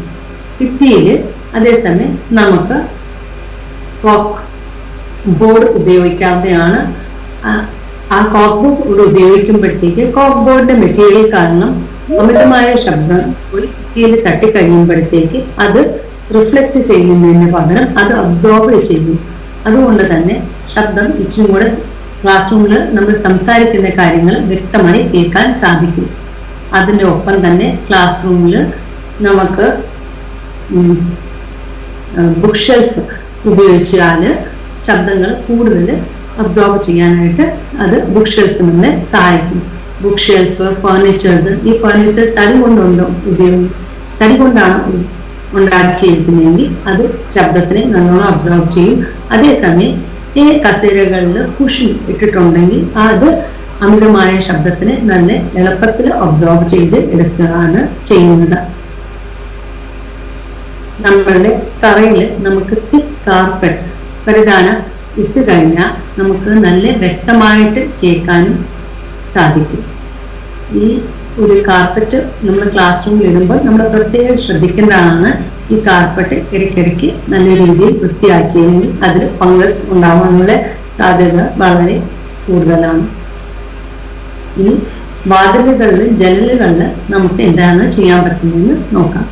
ജനലുകളിൽ നമുക്ക് നല്ല കട്ടിയുള്ള തുണി വെച്ചിട്ടുള്ള കേർട്ടൻ ഇടുകയാണെങ്കിൽ അത് അമിതമായ ശബ്ദത്തിനെ അബ്സോർബ് ചെയ്യാനായിട്ട് സഹായിക്കും. അതേസമയം ഡോർ നമുക്ക് ഡബിൾ ഡോറ് ഉപയോഗിച്ചാൽ അല്ലെങ്കിൽ ഡബിൾ പാളികളുള്ള ഡോറോ ജനാലുകൾ ഉപയോഗിച്ച് കഴിയുമ്പോഴത്തേക്ക് ഡോർ അടച്ചാൽ നമുക്ക് പുറമേയുള്ള ശബ്ദം ക്ലാസ് റൂമിന്റെ ഉള്ളിൽ എത്തിച്ചേർന്ന് കുറവായിരിക്കും. അതുകൊണ്ട് തന്നെ ക്ലാസ് റൂമിനകത്ത് പുറത്തുള്ള ശബ്ദം ഒരു പരിധി വരെ നമുക്ക് കുറയ്ക്കാൻ സാധിക്കും. ഡോർ നമ്മൾ ക്ലാസ് റൂമിൽ അടിച്ചു വെക്കുമ്പോഴത്തേക്ക് അത് ചേർന്ന് അറിഞ്ഞിരിക്കണം. എന്നാൽ മാത്രമേ പുറത്തുള്ള ശബ്ദം ക്ലാസ് റൂമിനകത്ത് കയറാതെ ഇരിക്കത്തുള്ളൂ. ക്ലാസ് റൂമിലെ ഫേർണിച്ചേഴ്സിന്റെ താഴെ നമുക്ക് റബ്ബർ പാഡ് ഫിറ്റ് ചെയ്യാൻ പറ്റുകയാണെങ്കിൽ ഫർണിച്ചർ നീക്കുമ്പോഴത്തേക്ക് അത് കാരണം ശബ്ദം ഉണ്ടാവില്ല. അപ്പോൾ ഫർണിച്ചേഴ്സ്, ടേബിള്, കസേര, മേശ ഇതിന്റെ അടിയിലെല്ലാം നമുക്ക് റബ്ബർ ക്യാപ്പ് പിടിപ്പിക്കുന്നത് നല്ലതായിരിക്കും. അതേപോലെ തന്നെ ക്ലാസ് റൂമിൽ വേറെ മെക്കാനിക്കൽ ഡിവൈസ്, അത് ചിലപ്പോൾ ഒരുപക്ഷെ പ്രൊജക്ടർ ആവാം, അല്ലെങ്കിൽ നമ്മളുടെ AC ആവാം, ഫാൻ ആവാം, ഇതുകൊണ്ട് ഒച്ച ഉണ്ടാകുന്നുണ്ടെങ്കിൽ അത് കാണിച്ച് അത് നന്നാക്കാനും, അല്ലെങ്കിൽ ഈ ശബ്ദം കാരണം നമുക്ക് ക്ലാസ് റൂമിൽ കാര്യങ്ങൾ പറയുന്നത് വ്യക്തതയോടെ കേൾക്കാൻ സാധിക്കില്ല. ക്ലാസ് റൂമിൽ AC ഉണ്ടെങ്കിൽ ആ ACയുടെ ഡക്ട് ക്ലാസ് റൂമിന്റെ പുറത്ത് ദൂരത്തിലായിരിക്കണം. അതുകൊണ്ടുണ്ടാവുന്ന ശബ്ദം ഡക്ട് സൈലൻസർ ഉപയോഗിച്ച് കുറയ്ക്കാവുന്നതാണ്. ഇനി വേറെ ഉപകരണങ്ങൾ ഉപയോഗിക്കുമ്പോൾ ഇങ്ങനെയാണ് നമുക്ക് ശബ്ദം കൺട്രോൾ ചെയ്യാൻ പറ്റുക. നമ്മൾ നേരത്തെ പറഞ്ഞ പോലെ ക്ലാസ് റൂമിലെ ജനറേറ്റർ, നമ്മളുടെ ജനറേറ്റർ റൂം ക്ലാസിന്റെ തൊട്ടടുത്താണെങ്കിൽ ക്ലാസ് റൂമിൽ ഉണ്ടാവുന്ന ഒച്ച വളരെ അധികമായിരിക്കും. അതുകൊണ്ട് തന്നെ ജനറേറ്റർ ഇച്ചിരി ദൂരത്തിൽ സ്ഥിരീകരിക്കുന്നതായിരിക്കും ക്ലാസ് റൂമിൽ ശബ്ദങ്ങൾ കേട്ട് മനസ്സിലാക്കാൻ നന്നായിട്ട് പറ്റുക.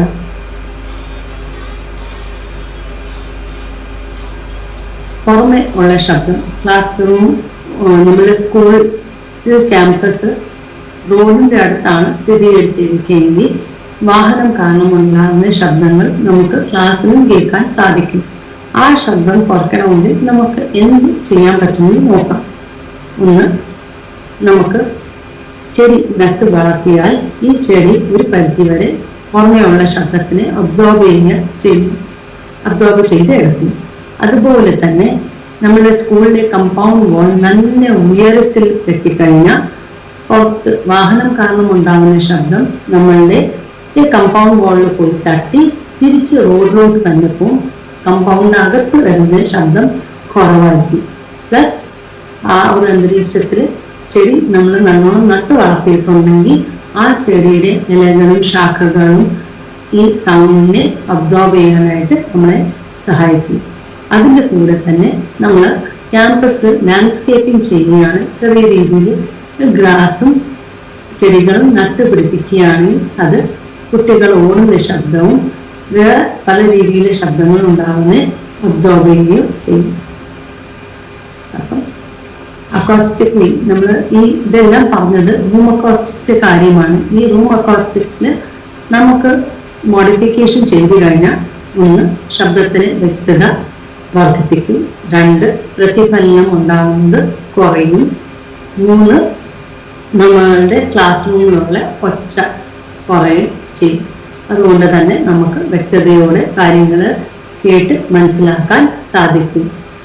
സംസാരിക്കുമ്പോൾ നമ്മൾ ഇനി എന്തൊക്കെ കാര്യങ്ങളാണ് ക്ലാസ് റൂമിന് ഉള്ളിലുള്ള ടീച്ചർ അല്ലെങ്കിൽ കുട്ടികളെ ഇരുത്തുന്നതിനകത്ത് നമുക്ക് എന്തൊക്കെ കാര്യങ്ങൾ ശ്രദ്ധിക്കണമെന്നും നമുക്ക് നോക്കാം.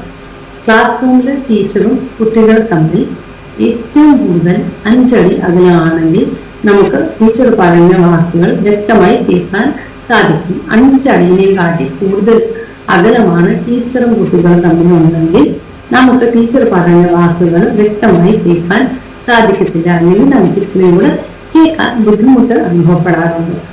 ക്ലാസ് റൂമിൽ നമ്മൾ ഇരിക്കുമ്പോൾ ഒരു സർക്കുലർ ഫോം അല്ലെങ്കിൽ ഒരു ഹോഴ്സ് ഷൂ രീതിയിൽ ഇരുന്ന് കഴിയുമ്പോഴത്തേക്ക് ടീച്ചർ പറയുന്നത് മാത്രമല്ല ടീച്ചറിനെ നമുക്ക് വളരെ വ്യക്തമായിട്ട് കാണാൻ സാധിക്കും. അപ്പം ഒരു വിപരീത പരിസ്ഥിതിയിൽ നല്ല ഒരു അന്തരീക്ഷത്തിലല്ല, ശബ്ദമുള്ള അന്തരീക്ഷത്തിലാണ് ക്ലാസ്സിലുള്ള ടീച്ചർ കാര്യങ്ങൾ പറയുമെങ്കിൽ കുട്ടികൾക്ക് ടീച്ചറിന്റെ മുഖം കാണുകയും അവരുടെ ബോഡി ലാംഗ്വേജ് കണ്ട് എന്താണ് അവർ പറയുന്നതെന്ന് കറക്റ്റായിട്ട് മനസ്സിലാക്കാൻ സാധിക്കും.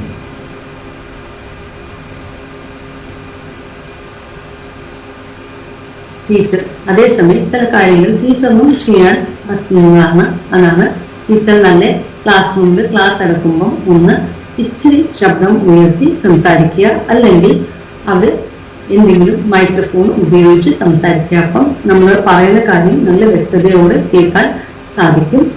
അതേപോലെ അവർ പറയുമ്പോഴത്തേക്ക് ഉച്ചാരണത്തിന് നല്ല സ്ഫുടത ഉണ്ടാവാൻ ശ്രദ്ധിക്കണം.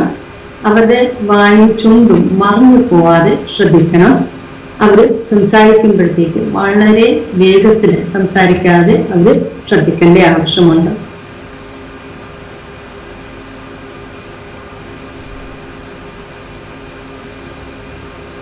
നമുക്ക് കാണാൻ പറ്റുന്നത് ക്ലാസ്സിൽ നമുക്ക് ഒന്ന് ശബ്ദം കേട്ട് എങ്ങനെയാണ് മനസ്സിലാക്കാൻ കഴിയുന്നത് നമ്മൾ കണ്ടു. ഇനി അഥവാ ക്ലാസ്സിൽ നോയിസ് അല്ലെങ്കിൽ റിവർബറേഷൻ കൂടുതലാണെങ്കിൽ നമ്മൾ പറയുന്ന കാര്യങ്ങൾ എഴുതി കാണിക്കുകയും കൂടെ ചെയ്തു കഴിഞ്ഞാൽ ക്ലാസ് റൂമിൽ പറയുന്ന കാര്യങ്ങൾ നമുക്ക് വ്യക്തമായി മനസ്സിലാക്കാൻ സാധിക്കും.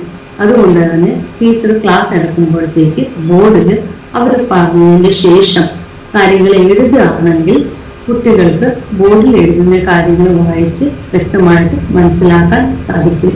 ബോർഡിൽ എഴുതുമ്പോഴത്തേക്ക് ഇപ്പം നമുക്ക് നല്ല വ്യക്തമായി അത് എഴുതണം. രണ്ടാമത്തെ ഈ ക്ലാസ് റൂമിൽ ബോർഡ് ഉപയോഗിച്ച് നമുക്ക് വേണമെങ്കിൽ സ്മാർട്ട് ബോർഡ് ഉപയോഗിച്ച് നമുക്ക് വേണമെങ്കിൽ പഠിപ്പിക്കുന്ന കാര്യത്തിൽ വീഡിയോ കാണിച്ച് കൊടുക്കാൻ പറ്റും. വീഡിയോ നമ്മൾ പഠിപ്പിക്കുന്ന വിഷയത്തിനെ പറ്റി ഒരു വീഡിയോ കാണിച്ചു കൊടുത്താൽ കുട്ടികൾക്ക് അത് ഇച്ചിരി വ്യക്തമായി മനസ്സിലാക്കുകയും ഓർത്തു വെക്കാനും സാധിക്കും. അതേപോലെ ക്ലാസ് റൂമിൽ പഠിപ്പിക്കുന്ന കാര്യങ്ങൾ ഒരു ആക്ടിവിറ്റി ഉപയോഗിച്ച് നമ്മൾ ചെയ്താലും കുട്ടികൾക്ക് ആ കാര്യങ്ങൾ ഓർത്തു വെച്ച് എടുക്കാൻ എളുപ്പമായിരിക്കും. ക്ലാസ് റൂമിൽ നോയിസ് വളരെ അമിതമായി കൂടുതലാവുകയാണെങ്കിൽ പലതരം ആപ്പ് ഇപ്പോൾ ഉണ്ട്. വിഷ്വൽ ആപ്പ് ആണ് അതേ പറയുന്നത്.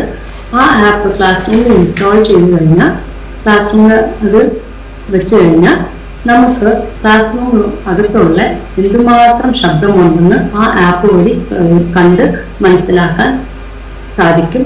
ആ ആപ്പിന്റെ നിറം മാറുമ്പോഴത്തേക്ക് ടീച്ചറിനും ക്ലാസ് റൂമിലുള്ള കുട്ടികൾക്കും മനസ്സിലാക്കാൻ കഴിയും എന്തുമാത്രമാണ് ഈ ക്ലാസ് റൂമിലുള്ള ഒച്ച കൂടുതൽ. അത് കണ്ടിട്ട് അവർക്ക് തന്നെ ക്ലാസ് റൂമിലുള്ള ശബ്ദം കുറയ്ക്കാൻ സാധിക്കും. മറ്റ് എന്തൊക്കെ കാര്യങ്ങളാണ് നമുക്ക് ചെയ്യാൻ പറ്റുന്നതെന്ന് നോക്കാം. ടീച്ചർ ക്ലാസ് എടുത്തുകൊണ്ടിരിക്കുമ്പോൾ ഒന്ന് ടീച്ചർ സംസാരിച്ചുകൊണ്ടിരിക്കുമ്പോൾ തന്നെ ബ്ലാക്ക് ബോർഡിൽ എഴുതാതെ ശ്രദ്ധിക്കുക. എന്താണെന്ന് വെച്ചാൽ ടീച്ചർ സംസാരിച്ചുകൊണ്ടിരിക്കുമ്പോൾ തിരിഞ്ഞ് ബ്ലാക്ക് ബോർഡിൽ എഴുതുകയാണെങ്കിൽ ഒരുപക്ഷെ കുട്ടികൾക്ക് അവർ പറയുന്ന കാര്യം വ്യക്തമായി കേട്ട് മനസ്സിലാക്കാൻ സാധിക്കത്തില്ല. അതുപോലെ തന്നെ ടീച്ചർ ക്ലാസ് എടുക്കുമ്പോഴത്തേക്ക് നടന്നുകൊണ്ടാണ് ക്ലാസ് എടുക്കുന്നതെങ്കിൽ കേൾവിക്കുറവുള്ള കുട്ടികൾക്ക് നിരന്തരമായി ടീച്ചറും നടന്നുകൊണ്ടിരിക്കുമ്പോഴത്തേക്ക് അവർക്ക് ശബ്ദങ്ങൾ വ്യക്തമായി കേൾക്കാൻ സാധിക്കത്തില്ല.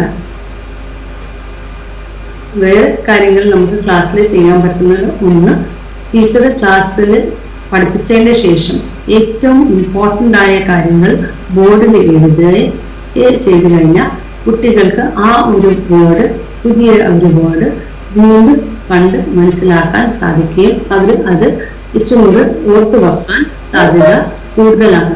പുതിയതായിട്ട് നമ്മൾ ഉപയോഗിക്കുന്ന വേർഡ്സ് ആണെങ്കിൽ നമ്മൾ അത് ഒന്നുകൂടെ ആവർത്തിച്ച് പറയുന്നത് നല്ലതായിരിക്കും. എന്നിട്ട് ആ പുതിയ വേർഡ് പറയുമ്പോഴത്തേക്ക് കുട്ടിയുടെ ശ്രദ്ധ എടുത്തിട്ട് വേണം നമ്മൾ ആ ഒരു കാര്യം പറയാനായിട്ട്. കുട്ടികൾ ശ്രദ്ധിച്ച് ടീച്ചർ പുതിയ ഒരു കാര്യത്തിനെ പറ്റിയാ പറയുന്നതെന്ന് ശ്രദ്ധിച്ച് കേൾക്കുമ്പോൾ അവർക്ക് ഇച്ചിരി കൂടെ വ്യക്തമായി ടീച്ചർ പറയുന്ന കാര്യങ്ങൾ മനസ്സിലാക്കാൻ സാധിക്കും.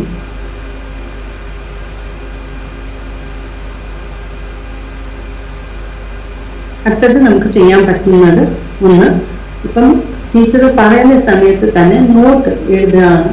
എഴുതുക്കുറവുള്ള കുട്ടി ചിലപ്പോൾ ഒരു പക്ഷെ ടീച്ചർ പറയുന്ന സമയത്ത് തന്നെ നോട്ട് എഴുതുകയാണെങ്കിൽ അവർക്ക് ചിലപ്പം ചില കാര്യങ്ങൾ അവർക്ക് മിസ്സായി പോകാറുണ്ട്, അല്ലെങ്കിൽ ആ നോട്ടിനകത്ത് അക്ഷര തെറ്റുകൾ വരാറുണ്ട്. അപ്പം നമുക്ക് വേറെ പല രീതിയിലെ ആപ്പുകൾ ഇപ്പം ലഭ്യമാണ്. ആ ആപ്പ് ഉപയോഗിച്ച് കഴിഞ്ഞാൽ ടീച്ചർ പറയുന്നത് പ്രിന്റ് ഫോമിൽ അവർക്ക് കാണാൻ സഹായിക്കും. അത് മാത്രമല്ല, ക്ലാസ് റൂമിൽ ടീച്ചർ ക്ലാസ് എടുക്കുമ്പോഴത്തേക്ക് അത് റെക്കോർഡ് ചെയ്യാൻ സംവിധാനം ഉണ്ടെങ്കിൽ അത് നല്ലതായിരിക്കും. എന്താണെന്ന് വെച്ചാൽ കുട്ടിക്ക് കുഞ്ഞ് ഈ ഒരു കാര്യം വീണ്ടും കേട്ട് മനസ്സിലാക്കാൻ അവരുടെ സൗകര്യമനുസരിച്ച് ചെയ്യാൻ സാധിക്കും.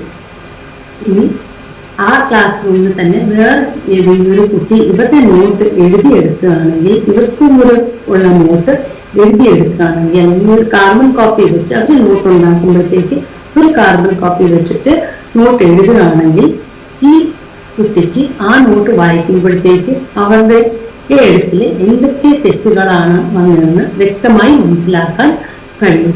അത് ഇവരുടെ പഠനത്തിന് നല്ല രീതിയിൽ സഹായിക്കുകയും ചെയ്യും.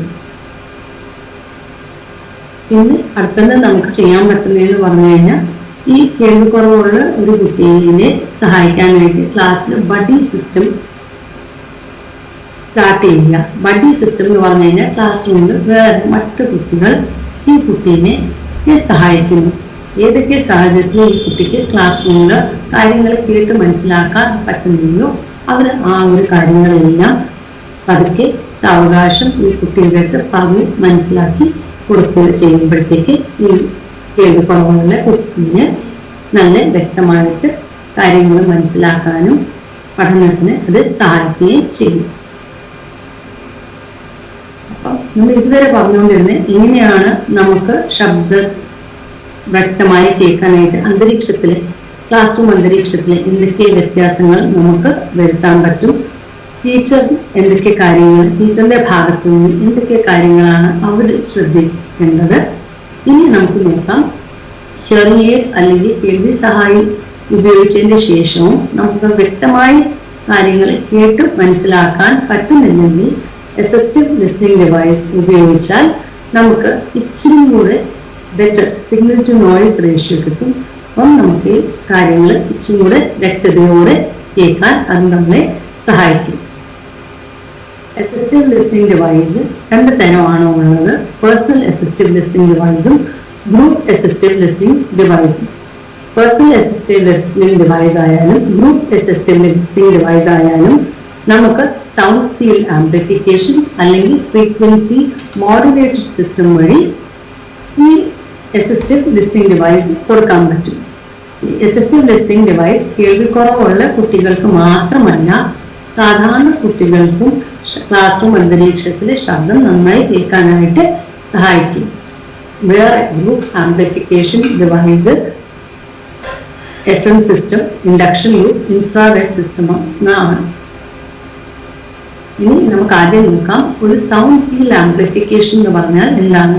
ഈ ചിത്രത്തില് നമുക്ക് കാണാൻ സാധിക്കുന്നത് ഒരു മൈക്രോഫോൺ, നമ്മൾ സ്പീക്കർ അല്ലെങ്കിൽ ടീച്ചറിന്റെ അടുത്ത് തന്നെ ഒരു മൈക്രോഫോൺ കാണും. ആ മൈക്രോഫോൺ ചിലപ്പോൾ ഒരു പക്ഷെ നമുക്ക് ഉടുപ്പിൽ പിടിപ്പിക്കാം, അല്ലെങ്കിൽ നമ്മളുടെ ടേബിളിന്റെ മുകളിൽ വെക്കാം.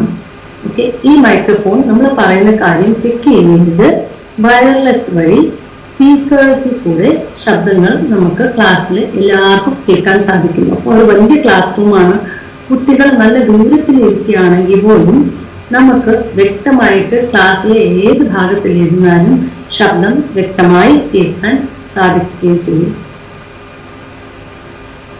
FM സിസ്റ്റം എന്ന് പറഞ്ഞു കഴിഞ്ഞാൽ ഫ്രീക്വൻസി മോഡുലേറ്റഡ് സിസ്റ്റമാണ്. ഇത് ഒരു അസിസ്റ്റീവ് ലിസണിംഗ് ഡിവൈസ് ആണ്. ഇതിൽ ഒരു പേഴ്സണൽ ലിസണിംഗ് ഡിവൈസും ഉണ്ട്, അതേസമയം ഗ്രൂപ്പ് ലിസണിംഗ് ഡിവൈസും ഇതിലുണ്ട്. ഇതില് രണ്ട് ഭാഗങ്ങളാണുള്ളത്, ഒന്ന് ട്രാൻസ്മിറ്ററും അടുത്ത റിസീവറുമാണ് ഇതിനകത്തുള്ളത്. അപ്പം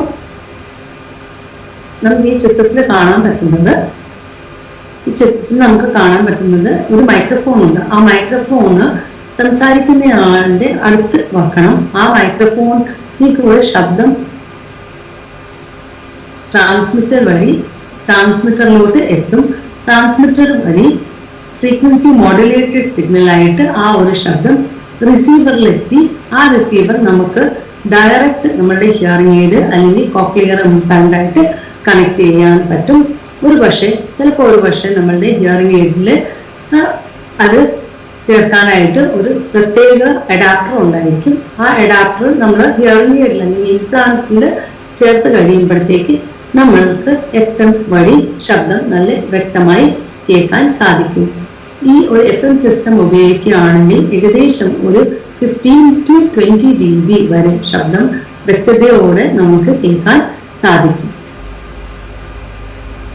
അടുത്തത് നമ്മൾ കാണുന്നത് ലൂപ്പ് ഇൻഡക്ഷൻ സിസ്റ്റമാണ്. ഈ ലൂപ്പ് ഇൻഡക്ഷൻ എന്ന് പറഞ്ഞു കഴിഞ്ഞാൽ ഇവിടെയും ഒരു റിസീവറും ട്രാൻസ്മിറ്ററും ഉണ്ട്. നമ്മൾ ശബ്ദം മൈക്ക് വഴി ഈ ട്രാൻസ്മിറ്ററിലോട്ട് എത്തുകയാണ് ചെയ്യുന്നത്. ട്രാൻസ്മിറ്റർ നമ്മളുടെ ലൂപ്പ്, അത് ക്ലാസ് റൂമില് ചുറ്റും ലൂപ്പ് കാണും. ആ ലൂപ്പ് വഴി മാഗ്നറ്റിക് ഫീൽഡ് ഉണ്ടാവുകയാണ് ചെയ്യുന്നത്. ഈ മാഗ്നറ്റിക് ഫീൽഡ് കാരണം ശബ്ദം നല്ല ഉയർത്തി നമുക്ക് കേൾക്കാൻ സാധിക്കും. കേൾവിക്കുറവുള്ള ആളുടെ ഹിയറിംഗ് എയ്ഡിൽ ടെലികോയിൽ പൊസിഷനിൽ അല്ലെങ്കിൽ കോക്ലിയർ ഇംപ്ലാന്റ് ഉപയോഗിക്കുന്ന ഒരാളാണെങ്കിൽ ടെലികോയിൽ പൊസിഷനിലോട്ട് കോക്ലിയർ ഇംപ്ലാന്റ് ആക്കി കഴിഞ്ഞാൽ അവർക്ക് ഈ ഇലക്ട്രോ മാഗ്നറ്റിക് സിഗ്നൽ ഹിയറിംഗ് എയ്ഡിൽ അല്ലെങ്കിൽ ഇംപ്ലാന്റിലെത്തി അത് അക്വാസ്റ്റിക് സിഗ്നലായിട്ട് അവർക്ക് കേൾക്കാൻ സാധിക്കും. അടുത്തത് നമ്മൾ കാണുന്നത് ഇൻഫ്രാറെഡ് സിഗ്നലാണ്. അപ്പൊ ഇൻഫ്രാറെഡ് എന്ന് പറഞ്ഞു കഴിഞ്ഞാൽ ഇൻഫ്രാറെഡ് ഒരു ലൈറ്റ് റേസ് ആണ്. ഇവിടെ ഈ ക്ലാസ്സിൽ ആരെയും സംസാരിക്കുന്ന അധ്യാപക നിൽക്കുന്ന സ്ഥലത്തിന്റെ അടുത്ത് തന്നെ ഒരു മൈക്രോഫോൺ കാണും. ആ മൈക്രോഫോൺ ട്രാൻസ്മിറ്ററിലോട്ട് സിഗ്നൽ കൊടുക്കുകയാണ് ചെയ്യുന്നത്. ട്രാൻസ്മിറ്ററിൽ നിന്ന് ഈ സിഗ്നൽ ഇൻഫ്രാറെഡ് റേസ് ആയിട്ട് ക്ലാസ് റൂമിന്റെ പല ഭാഗത്തിൽ എത്തുകയാണ് ചെയ്യുന്നത്. അപ്പം കുട്ടിക്ക് ഇൻഫ്രാറെഡ് സിഗ്നൽ അവരുടെ ഹിയറിംഗ് എയ്ഡ് അല്ലെങ്കിൽ കോക്ലിയർ ഇംപ്ലാന്റ് വഴി നല്ല വ്യക്തമായി കേൾക്കാൻ സാധിക്കും. ഈ വിഷയത്തിൽ നമ്മൾ പ്രധാനമായി പറഞ്ഞ ചില കാര്യങ്ങളാണ്. എന്തുകൊണ്ടാണ് ക്ലാസ് റൂം അന്തരീക്ഷത്തിൽ കേൾവി കുറവുള്ള കുട്ടിക്ക് അല്ലെങ്കിൽ നമുക്ക് ആയാൽ പോലും എന്തുകൊണ്ടാണ് ക്ലാസ് റൂം അന്തരീക്ഷത്തിൽ കേൾക്കാൻ ബുദ്ധിമുട്ട് അനുഭവപ്പെടുന്നതെന്ന് നമ്മൾ അതിനെപ്പറ്റി എന്തൊക്കെ കാരണങ്ങളാണെന്ന് പറഞ്ഞിട്ടുണ്ട്. ഏറ്റവും പ്രധാനമായ കാരണം നമ്മളുടെ ക്ലാസ് റൂമിൽ ഉണ്ടാകുന്ന നോയ്സ് അല്ലെങ്കിൽ ബഹളം, അനാവശ്യമായ ശബ്ദമാണ്. പിന്നെ നമ്മൾ കാണുന്നത് റിവർബറേഷൻ, പ്രതിഫലനം എന്ന് പറഞ്ഞ ഒരു കാര്യമാണ് അടുത്ത നമ്മൾ കണ്ട കാരണം. മൂന്നാമത്തെ കാരണം നോയ്സും റിവർബറേഷനും രണ്ടും ഒരു ക്ലാസ് റൂമിൽ ഉണ്ടാകുന്നുണ്ടെങ്കിൽ സ്വാഭാവികമായും നമുക്ക് കാര്യങ്ങൾ ഇച്ചിരി കൂടെ കേട്ട് മനസ്സിലാക്കാൻ ബുദ്ധിമുട്ട് കൂടുതൽ അനുഭവപ്പെടും. മൂന്നാമത്തെ ഈ സിഗ്നൽ ടു നോയ്സ് റേഷ്യോ ആണ്. എന്നാൽ signal to noise ratio positive അല്ലെങ്കിൽ ഉയർന്ന സിഗ്നൽ ടു നോയ്സ് റേഷ്യോ ആണെങ്കിൽ നമുക്ക് കാര്യങ്ങൾ വ്യക്തമായി കേട്ട് മനസ്സിലാക്കാൻ സാധിക്കും. അതേസമയം സിഗ്നൽ ടു നോയ്സ് റേഷ്യോ കുറവാണെങ്കിൽ നമുക്ക് ക്ലാസ് റൂമിൽ കേൾക്കാൻ ബുദ്ധിമുട്ട് അനുഭവപ്പെടാറുണ്ട്. അതുകൊണ്ട് തന്നെ നമുക്ക് കാര്യങ്ങൾ മിസ്സായി പോകാറുണ്ട്. ക്ലാസ് റൂം അന്തരീക്ഷത്തിൽ ടീച്ചർ പറയുന്ന കാര്യങ്ങൾ നമുക്ക് മിസ്സായി പോകാറുണ്ട്, അല്ലെങ്കിൽ നമുക്ക് വ്യക്തതയോടെ കേൾക്കാൻ സാധിക്കത്തില്ല. അത് പഠനത്തിനെ ബാധിക്കുകയും ചെയ്യും. അഞ്ചാമത്തെ പോയിന്റ് നമ്മൾ പറഞ്ഞത് ടീച്ചറുമായി എന്തുമാത്രം ദൂരത്തിലാണ് നമ്മൾ ഇരിക്കുന്നത്, അത് നമ്മളുടെ ശ്രമത്തിനെ എഫക്റ്റ് ചെയ്യും. കേൾക്കാൻ സഹായിക്കുന്നതിൽ ബുദ്ധിമുട്ട് അനുഭവപ്പെടാനായിട്ടാണ് കാണിക്കുന്നത്. അതുകൊണ്ട് നമുക്ക് ക്ലാസ് റൂം അന്തരീക്ഷത്തിൽ എങ്ങനെയാണ് അമിതമായുള്ള ശബ്ദം റിവർബറേഷൻ കുറയ്ക്കാൻ സാധിക്കുന്നതെന്ന് നമ്മൾ ഇന്ന് കണ്ടു. അതിന് വളരെ സിമ്പിളായ ചില കാര്യങ്ങൾ ക്ലാസ് റൂം അന്തരീക്ഷത്തിൽ ചിലപ്പോൾ പക്ഷേ നമ്മളുടെ ഫർണിച്ചേഴ്സിൽ താഴെ റബ്ബർ കോക്ക് ഇടുക, ആ ഫെൽറ്റ് അല്ലെങ്കിൽ കോക്ക് ബോർഡ് ഉപയോഗിക്കുക, പ്രതിഫലനം കൂടുതൽ ഉണ്ടാവാതെ ഇരിക്കാനായിട്ട് ക്ലാസ് റൂമിൽ കുട്ടികൾ ചെയ്യുന്ന ആക്ടിവിറ്റി കുക്കി ഇടുക, ക്ലാസ് റൂമിന്റെ ഫ്ലോറിൽ മാറ്റ് അല്ലെങ്കിൽ കാർപ്പറ്റോ റഗ്ഗോ ഇട്ട് കഴിഞ്ഞാൽ അത് നല്ലോണം ശബ്ദം അബ്സോർബ് ചെയ്യുകയും പ്രതിഫലനം കുറയ്ക്കുകയും ചെയ്യും. അപ്പം അതെല്ലാം നമുക്ക് ചെയ്യാൻ പറ്റുന്ന ചില കാര്യങ്ങളാണ്. അതിൻ്റെ കൂടെ തന്നെ നമുക്ക് നമ്മൾ സംസാരിക്കുന്ന രീതിയിൽ ഒരു മാറ്റം വരുത്തി കഴിഞ്ഞാൽ നമ്മൾ പറയുന്ന കാര്യങ്ങൾ പറയുന്ന മാത്രമല്ല എഴുതി കാണിക്കുകയും ആ ഒരു കാര്യം നമ്മൾ പറയുന്ന സമയത്ത് തന്നെ അത് കുട്ടികൾക്ക് പ്രിന്റ് മീഡിയത്തിൽ കൂടെ കാണാൻ പറ്റുകയാണെങ്കിൽ അവർക്ക് അത് നല്ലോണം സഹായകരമായിരിക്കും. അത് കൂടാതെ തന്നെ ഹിയറിംഗ്, ദാറ്റ് മീൻസ് കേൾവി സഹായി ഉപകരണം ഉപയോഗിക്കുകയും. ബിക്കോസ് ഏറ്റവും കൂടുതൽ നമുക്ക് ശബ്ദങ്ങൾ കേട്ട് മനസ്സിലാക്കണമെങ്കിൽ നമ്മളുടെ കേൾവി ഓഡിബിലിറ്റി അത്യാവശ്യം നല്ലോണം ആയിരിക്കണം. അപ്പം ഓഡിബിലിറ്റി കൂട്ടാനായിട്ട് നമുക്ക് കേൾവി കുറവുണ്ടെങ്കിൽ എത്ര പെട്ടെന്നാണ് നമുക്ക് അത്രയും വേഗത്തിൽ തന്നെ അത് കണ്ടെത്തുകയും അതിനുള്ള പരിശീലനം നൽകി ഈ കേൾവി സഹായി ഉപയോഗപ്പെടുത്തേണ്ടതാണ്. ആ കേൾവി സഹായി ഉപയോഗിച്ച് കഴിയുമ്പോൾ ചിലപ്പോൾ ഒരു പക്ഷേ ഈ സാഹചര്യത്തിൽ പിന്നെയും നമുക്ക് ബുദ്ധിമുട്ട് അനുഭവപ്പെടാം. ആ ബുദ്ധിമുട്ട് മാറ്റാനായിട്ട് നമുക്ക് അസിസ്റ്റീവ് ലിസണിംഗ് ഡിവൈസ് ഇച്ചിരി സഹായമായി തോന്നാറുണ്ട്. അപ്പം ഇന്നത്തെ വിഷയത്തിൽ നമുക്ക് ഇതിന്റെ പ്രാധാന്യം പറയുകയാണ് ഞാൻ ഉദ്ദേശിച്ചത്. നന്ദി. ഇന്നത്തെ ക്ലാസ്സിന്റെ പ്രസന്റേഷൻ കഴിഞ്ഞിരിക്കുകയാണ്. ഇനി നമുക്കുള്ള ചോദ്യോത്തര വേളയാണ്. പാർട്ടിസിപ്പൻസിന് ക്വസ്റ്റ്യൻസ് ഉണ്ടെങ്കിൽ ചോദിക്കാവുന്നതാണ്. നമുക്കൊരു ക്വസ്റ്റ്യൻ ഉണ്ട്. ക്ലാസ് റൂം അന്തരീക്ഷത്തിൽ കുട്ടികൾക്ക് ബെസ്റ്റ് ആയിട്ടുള്ള ഇയർഫോൺ ഏതാണെന്നാണ്. ഓക്കെ, ഇവിടെ ഇയർഫോൺ നമ്മൾ ഉദ്ദേശിക്കുന്നത് ഹിയറിംഗ് എയ്ഡ് ആണ്. ഓക്കെ, അപ്പം നമുക്ക് അങ്ങനെ ഒരു പ്രത്യേക ഹിയറിംഗ് എയ്ഡ് ആണ് നല്ലതെന്ന് പറയാൻ പറ്റത്തില്ല.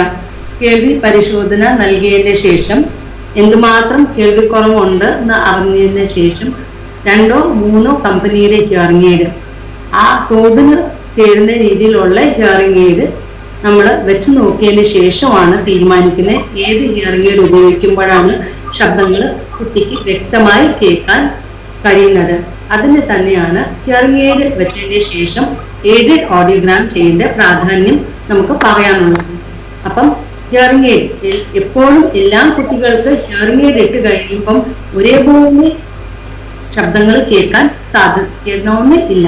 അതുകൊണ്ട് തന്നെ എയ്ഡഡ് ഓഡിയോഗ്രാം ചെയ്യുമ്പോൾ നമുക്ക് ഹിയറിംഗ് എയ്ഡ് ഇല്ലാത്തപ്പോഴും ഹിയറിംഗ് എയ്ഡ് ഉപയോഗിക്കുമ്പോഴും ഈ ഹിയറിംഗ് എയ്ഡ് വെച്ച് എന്തുമാത്രം പ്രയോജനമുണ്ടെന്ന് തിരിച്ചറിയാൻ സാധിക്കുകയും ചെയ്യും.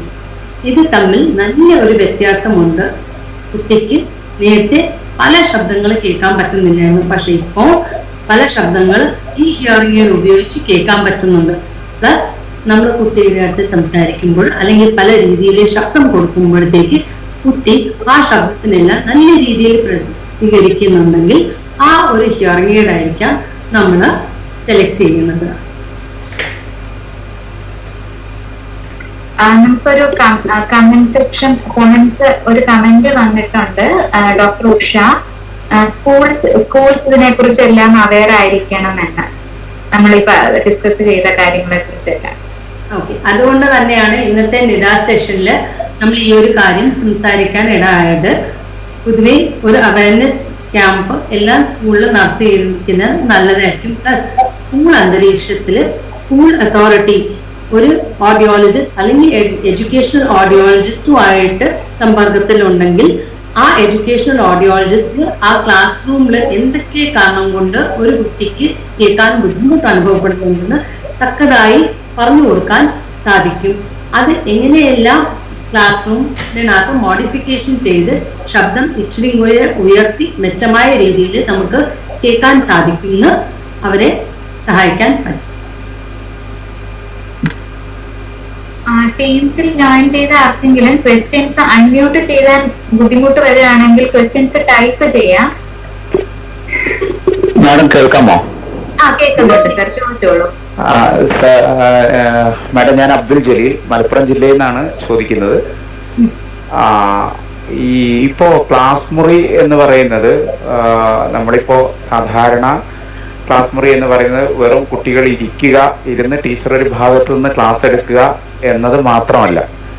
ക്ലാസ് മുറി എന്ന് പറയുന്നത് ആക്ടിവിറ്റി ഓറിയന്റഡ് ആയി മാറിയിരിക്കുകയാണ്, പ്രത്യേകിച്ച് പ്രൈമറി ക്ലാസ്സുകളിൽ.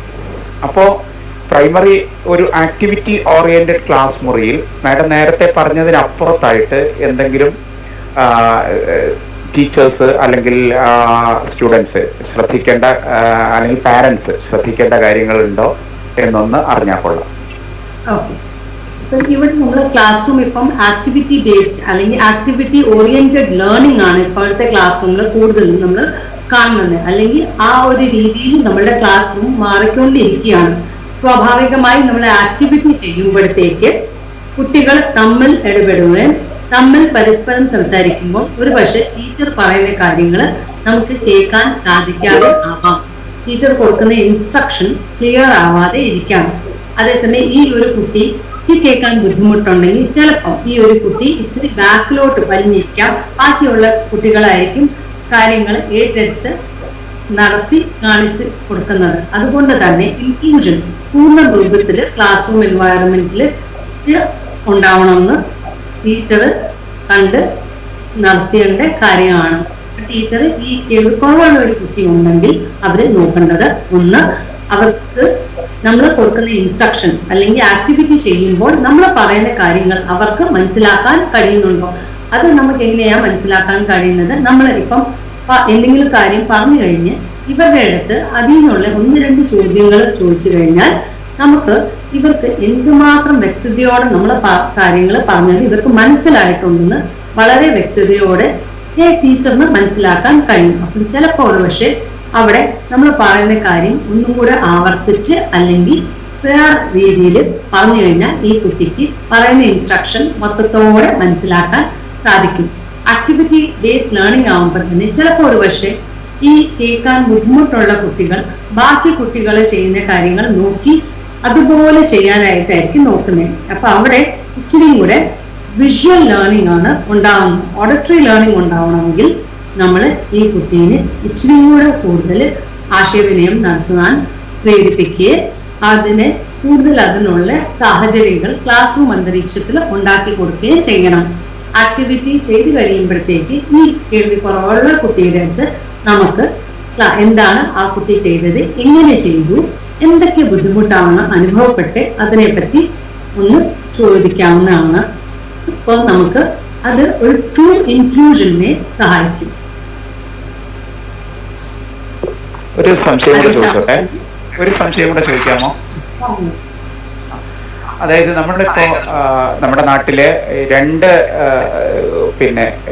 സിസ്റ്റമാണുള്ളത്. ഒന്ന് ഇൻക്ലൂസീവ് സിസ്റ്റവും 2 സ്പെഷ്യൽ സ്കൂൾ സിസ്റ്റവും. അപ്പൊ എനിക്ക് ചോദിക്കാനുള്ളത്, ഒരു കേൾവിക്കുറവുള്ള കുട്ടിയെ ഒരു ഇൻക്ലൂസീവ് സിസ്റ്റത്തിലേക്ക് മാറ്റുന്നതിനുള്ള ഒരു എന്തെങ്കിലും ഒരു മാനദണ്ഡം, ശാസ്ത്രീയമായ മാനദണ്ഡം ഉണ്ടോ? അല്ലെങ്കിൽ എത്രത്തോളം കേൾവിയുള്ള കുട്ടിയാണ് ഒരു ഇൻക്ലൂസീവ് സിസ്റ്റത്തിലേക്ക് വരേണ്ടത്, അല്ലെങ്കിൽ ഒരു സെക്കൻഡറി ഇന്റഗ്രേറ്റഡ് സിസ്റ്റത്തിലേക്ക് വരേണ്ടത്? രണ്ടാമത്തെ അതിന്റെ തുടർച്ചയായിട്ടുള്ള ഒരു ചോദ്യം തന്നെ, ഇങ്ങനെ ഒരു ഇൻക്ലൂസീവ് സിസ്റ്റത്തിലേക്ക് വരുന്ന കുട്ടിക്ക് നമ്മുടെ ഒരു നാഷണൽ ലെവലിലുള്ള സ്ഥാപനമായ ആ കുട്ടിക്കും അവിടുത്തെ സ്കൂളിനും നിഷ് നൽകുന്ന സപ്പോർട്ട് എന്തൊക്കെയാണ്? 2 ക്വസ്റ്റ്യൻസ് ആണ്. ഒന്ന്, കേൾവിക്കുറവുള്ള കുട്ടികളിൽ ആദ്യം തന്നെ കേൾവിക്കുറവ് കണ്ടെത്തി വേണ്ട രീതിയിൽ ഭാഷാ പരിശീലനം നൽകിയാൽ അവർക്ക് ഭാഷാപരമായി ഒരു പരിധി വരെ സാധാരണ കുട്ടികളുടെ പോലെ തന്നെ കേട്ട് കാര്യങ്ങൾ മനസ്സിലാക്കാൻ സാധിക്കും. നമ്മളുടെ ക്ലാസ് റൂമിൽ നമ്മൾ inclusion, right to information act വെച്ച് നമ്മൾ നോക്കുകയാണെങ്കിൽ കേൾവിക്കുറവുള്ള എല്ലാ കുട്ടികളിലും സാധാരണ മെയിൻ സ്ട്രീമിൽ തന്നെ നമ്മൾ പഠിപ്പിക്കാൻ കഴിയണം. നമുക്ക് മെയിൻ സ്ട്രീമിൽ തന്നെ അവർ ബാക്കി സാധാരണ കുട്ടികളുമായി ഇരുന്ന് തന്നെ പഠിച്ചാലാണ് ഇച്ചിരി കൂടെ നന്നായി അവർക്ക് കാര്യങ്ങൾ മനസ്സിലാക്കാനും ബാക്കി കുട്ടികൾ ചെയ്യുന്ന കാര്യങ്ങൾ കണ്ടു കഴിയുമ്പോഴത്തേക്ക് അവർക്ക് ഇച്ചിരി കൂടെ മോട്ടിവേഷൻ ഉണ്ടാവും കാര്യങ്ങൾ ചെയ്യാനായിട്ട്. പ്ലസ് ക്ലാസ് റൂമിൽ ടീച്ചറിന്റെ നല്ല സപ്പോർട്ട് ഉണ്ടെങ്കിൽ സ്വാഭാവികമായി അവർക്ക് നല്ല ഉയരത്തിൽ പോകാൻ പറ്റും. ഇനി നമ്മളവരെ സ്പെഷ്യൽ സ്കൂളിലാണ് വെക്കുന്നതെങ്കിൽ ഒരു ബുദ്ധിമുട്ടുണ്ടാവുന്നതെന്ന് പറഞ്ഞു കഴിഞ്ഞാൽ സ്പെഷ്യൽ സ്കൂളിൽ നമ്മൾ ചിലപ്പോൾ ഒരു പക്ഷെ ഭാഷാപരമായ വികസനം അത്രയും സാധിക്കത്തില്ലായിരിക്കും. ബിക്കോസ് അവിടെ ലാംഗ്വേജ് എക്സ്പോഷർ കമ്പാരിറ്റീവ്ലി കുറവായിരിക്കും. നമ്മൾ ക്ലാസ് റൂമിൽ ഒരു കാര്യം പഠിക്കുമ്പോൾ നമ്മൾ ടീച്ചർ പറയുന്നത് വെച്ച് മാത്രമല്ല ക്ലാസ് റൂം അന്തരീക്ഷത്തിന് കാര്യങ്ങൾ മനസ്സിലാക്കുന്നത്.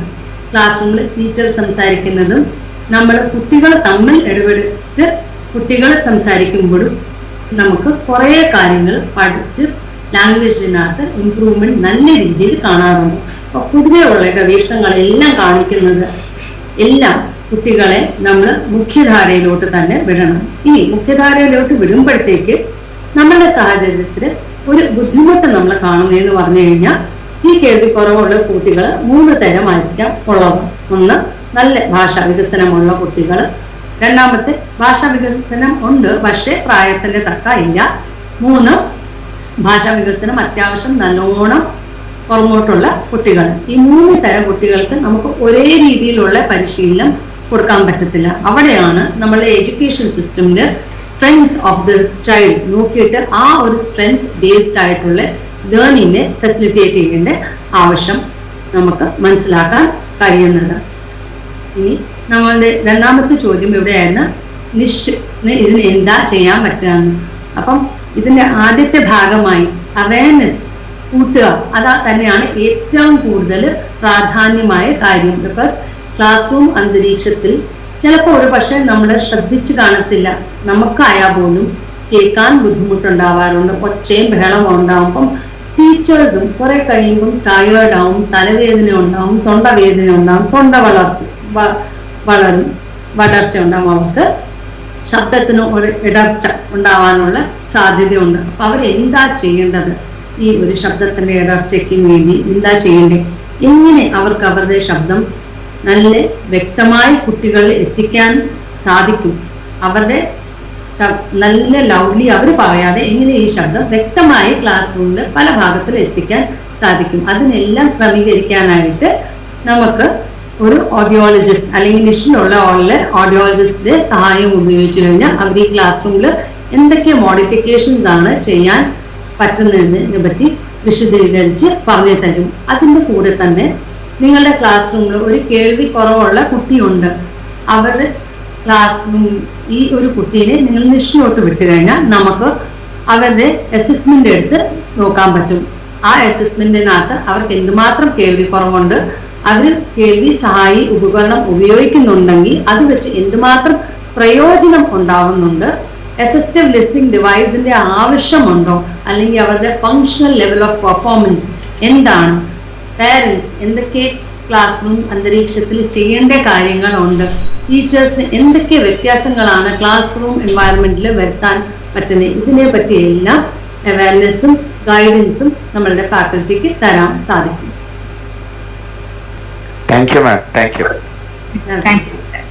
നമുക്ക് ചാറ്റ് ബോക്സിൽ കുറച്ച് ക്വസ്റ്റ്യൻസ് വന്നിട്ടുണ്ട്. ഞാൻ ക്വസ്റ്റ്യൻസ് വായിക്കാം. ഒരു ക്വസ്റ്റ്യൻ, കോക്ലിയർ ഇംപ്ലാന്റിൽ മൈക്ക് ഫെസിലിറ്റി അവൈലബിൾ ആണോ? കോക്ലിയർ ഇംപ്ലാന്റിനകത്ത് മൈക്കും ടെലികോയിൽ 2 ഫെസിലിറ്റിയും അവൈലബിൾ ആണ്. നമുക്ക് അസിസ്റ്റീവ് ലിസണിംഗ് ഡിവൈസ് ഇംപ്ലാന്റ് വഴി പെയർ ചെയ്യാൻ സാധിക്കും. മറ്റൊരു ക്വസ്റ്റ്യൻ, ഇംപ്ലാന്റ്സിൽ signal to noise ratio automatically adjust ചെയ്യാനുള്ള പ്രോഗ്രാംസ് ഉണ്ടോ? സിഗ്നൽ ടു നോയിസ് റേഷ്യോ ഒരു പരിധി വരെ നമുക്ക് അഡാപ്റ്റീവ് മൈക്രോഫോൺ ഉണ്ടെങ്കിൽ അല്ലെങ്കിൽ അങ്ങനത്തെ ഉള്ള ഫീച്ചേഴ്സ് ഉള്ള ഹിയറിംഗ് എയ്ഡ് ആണെങ്കിൽ ഓട്ടോമാറ്റിക് ആയിട്ട് അത് അന്തരീക്ഷത്തിൽ ഉണ്ടാകുന്ന നോയിസ് നോക്കുകയും എന്നിട്ട് സ്പീച്ചിനെ വർദ്ധിച്ചു കൊടുക്കുകയും ചെയ്യുന്ന രീതിയിലുള്ള കേൾവി സഹായി ഉണ്ട്. ഓക്കെ മാം, നമുക്ക് നെക്സ്റ്റ് ക്വസ്റ്റ്യനിലോട്ട് പോവാം. നെക്സ്റ്റ് ക്വസ്റ്റ്യൻ ചാറ്റ് ബോക്സിലുള്ളത്, ഹിയറിംഗ് എയ്ഡിന്റെ ശബ്ദം ഉയർത്തി ഉപയോഗിക്കുന്നത് കൊണ്ട് നിലവിലുള്ള കേൾവിയെ ബാധിക്കും. നമ്മള് പൊതുവെ ഒരു ഹിയറിംഗ് എയ്ഡ് പ്രോഗ്രാം ചെയ്ത് തരുമ്പം നമ്മൾ അതിന്റെ വോള്യൂം ഒരു പരിധി വരെ ഫിക്സ് ചെയ്താണ് തരുന്നത്. ആ ഒരു വോള്യത്തിനകത്ത് നമ്മൾ കൂട്ടുക കുറയ്ക്കുകയും ചെയ്ത് കഴിഞ്ഞാൽ അത് നമ്മുടെ നിലവിലുള്ള കേൾവിനെ ബാധിക്കത്തില്ല. എന്താന്ന് വിചാരിച്ചാൽ ആ ഒരു പ്രോഗ്രാം അനുസരിച്ച് ഒരു പരിധിക്കകത്ത് കൂടുതൽ നമുക്ക് വോള്യൂം കൺട്രോൾ വഴി ശബ്ദം ഉയർത്തി കൊടുക്കാൻ സാധിക്കത്തില്ല.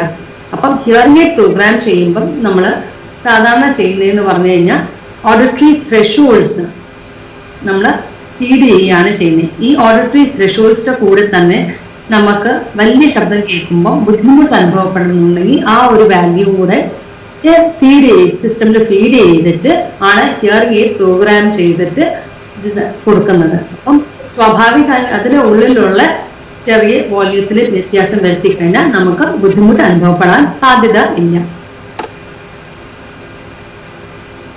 മാം, ഒരു കമന്റ് ചാറ്റ് ബോക്സിൽ ഒരു കമന്റ് വന്നിട്ടുണ്ട്. സ്പീച്ച് ഫോഴ്സ് ചെയ്യേണ്ട, സൈൻ ലാംഗ്വേജും വിഷ്വൽ കോൺസെപ്റ്റ്സും ആയിരിക്കും നല്ലത്. ഓക്കെ, ഇനി സ്പീച്ച് ഫോഴ്സ് ചെയ്യേണ്ട സൈൻ ലാംഗ്വേജ് ക്ലാസ് റൂമിൽ ഉപയോഗിക്കുന്നത് നല്ലതായിരിക്കും എന്നാണ് ഇവിടെ ഒരു കമന്റ് വന്നിരിക്കുന്നത്. ഡെഫിനറ്റ്ലി സൈൻ ലാംഗ്വേജ് നല്ലതാണ്. പക്ഷേ നമ്മൾ ആൾക്കാരുമായിട്ട് സംസാരിക്കുമ്പം എല്ലാവർക്കും പൊതുവെ മനസ്സിലാവുന്ന ഭാഷ സംസാര ഭാഷ തന്നെയാണ്, ഇല്ലേ? അപ്പം ആശയവിനിമയം നടത്തണമെങ്കിൽ കമ്മ്യൂണിക്കേഷൻ ബ്രേക്ക് ഡൗൺ ഉണ്ടാവാതെ ഇരിക്കാനായിട്ട് സ്പീച്ച് ഡെഫിനറ്റ്ലി പ്രാധാന്യമാണ്. പക്ഷെ കുട്ടിക്ക് ഒട്ടും ശബ്ദം കേട്ട് മനസ്സിലാക്കാൻ പറ്റുന്നില്ലെങ്കിൽ അവിടെ ഇന്ത്യൻ സൈൻ ലാംഗ്വേജ് ഉപയോഗിച്ച് നമുക്ക് അവരെ പഠിപ്പിച്ചെടുക്കാൻ സാധിക്കും. പക്ഷെ ഇന്ത്യൻ സൈൻ ലാംഗ്വേജ് ഉപയോഗിച്ച് ക്ലാസ് റൂമിൽ പഠിപ്പിക്കാനുള്ള ആൾക്കാരുടെ എണ്ണം വളരെ കുറവാണ്. രണ്ടാമത്തെ ബുദ്ധിമുട്ട് നമുക്ക് അവിടെ കാണുന്നതെന്ന് പറഞ്ഞു കഴിഞ്ഞാൽ ചിലപ്പോൾ കുട്ടിക്കായിരിക്കും കേൾവി കുറവുള്ള, മാതാപിതാക്കളിൽ കേൾവി കുറവ് കാണത്തില്ല, ഇല്ലേ? അപ്പൊ സ്വാഭാവികമായി അവർക്ക് ഈ ഇന്ത്യൻ സൈൻ ലാംഗ്വേജ് പഠിച്ചെടുക്കുമ്പോൾ അവർക്കും ഇത് ഒരു പുതിയ ഭാഷയാണ്. അപ്പൊ കുട്ടിയായിട്ട് കമ്മ്യൂണിക്കേറ്റ് ചെയ്യണമെങ്കിൽ അവര് ഈ പുതിയ ഭാഷ പഠിച്ചെടുത്തിട്ട് മാത്രമേ അവർക്ക് കുട്ടിയായിട്ട് ആശയവിനിമയം നടത്താൻ സാധിക്കും. അവിടെ കുട്ടികളും പേരൻസ് തമ്മിൽ ഒരു അകലം വരാൻ സാധ്യതയുണ്ട്. അതേസമയം കേൾവി കുറവുള്ള മാതാപിതാക്കളാണെങ്കിൽ കുട്ടിക്ക് ഇച്ചിരി കൂടെ കംഫർട്ടബിൾ ആയിട്ട് അവർക്ക് സൈൻ ലാംഗ്വേജ് വഴി കുട്ടിയായിട്ട് കമ്മ്യൂണിക്കേറ്റ് ചെയ്യാൻ സാധിക്കും.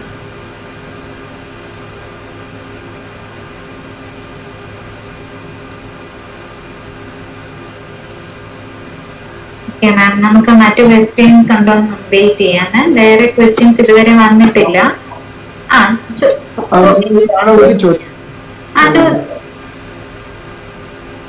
ഞാൻ എഞ്ചിനീയറിംഗ് കോളേജിലെ അധ്യാപകനാണ്. ഞങ്ങളുടെ കോളേജില് മിക്കവാറും എല്ലാ വർഷവും ഒരാളൊക്കെ വരാറുണ്ട് ഇങ്ങനത്തെ ബുദ്ധിമുട്ടുള്ള.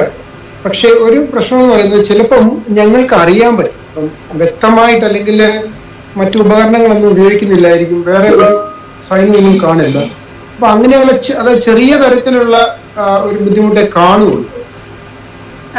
ഞങ്ങൾ എങ്ങനെയാണ് കുട്ടികൾക്ക് ഇപ്പൊ നിങ്ങൾക്ക് ഒരു ഡൗട്ട് തോന്നുന്നുണ്ട്, ഈ കുട്ടി എന്തുകൊണ്ട് കറക്റ്റ് ആയിട്ട് നമ്മൾ കാര്യങ്ങൾ പറയുമ്പോൾ ശ്രദ്ധിക്കുന്നില്ല, അല്ലെങ്കിൽ ഈ കുഞ്ഞ് സംസാരിക്കുമ്പോൾ ഉച്ചാരണത്തിന് സ്ഫുടത കുറവാണെന്ന് നിങ്ങൾക്ക് തോന്നിക്കഴിഞ്ഞാൽ അവരെ ഒന്ന് ഹിയറിംഗ് സ്ക്രീനിങ് പറഞ്ഞു വിടുന്നത് നല്ലതായിരിക്കും.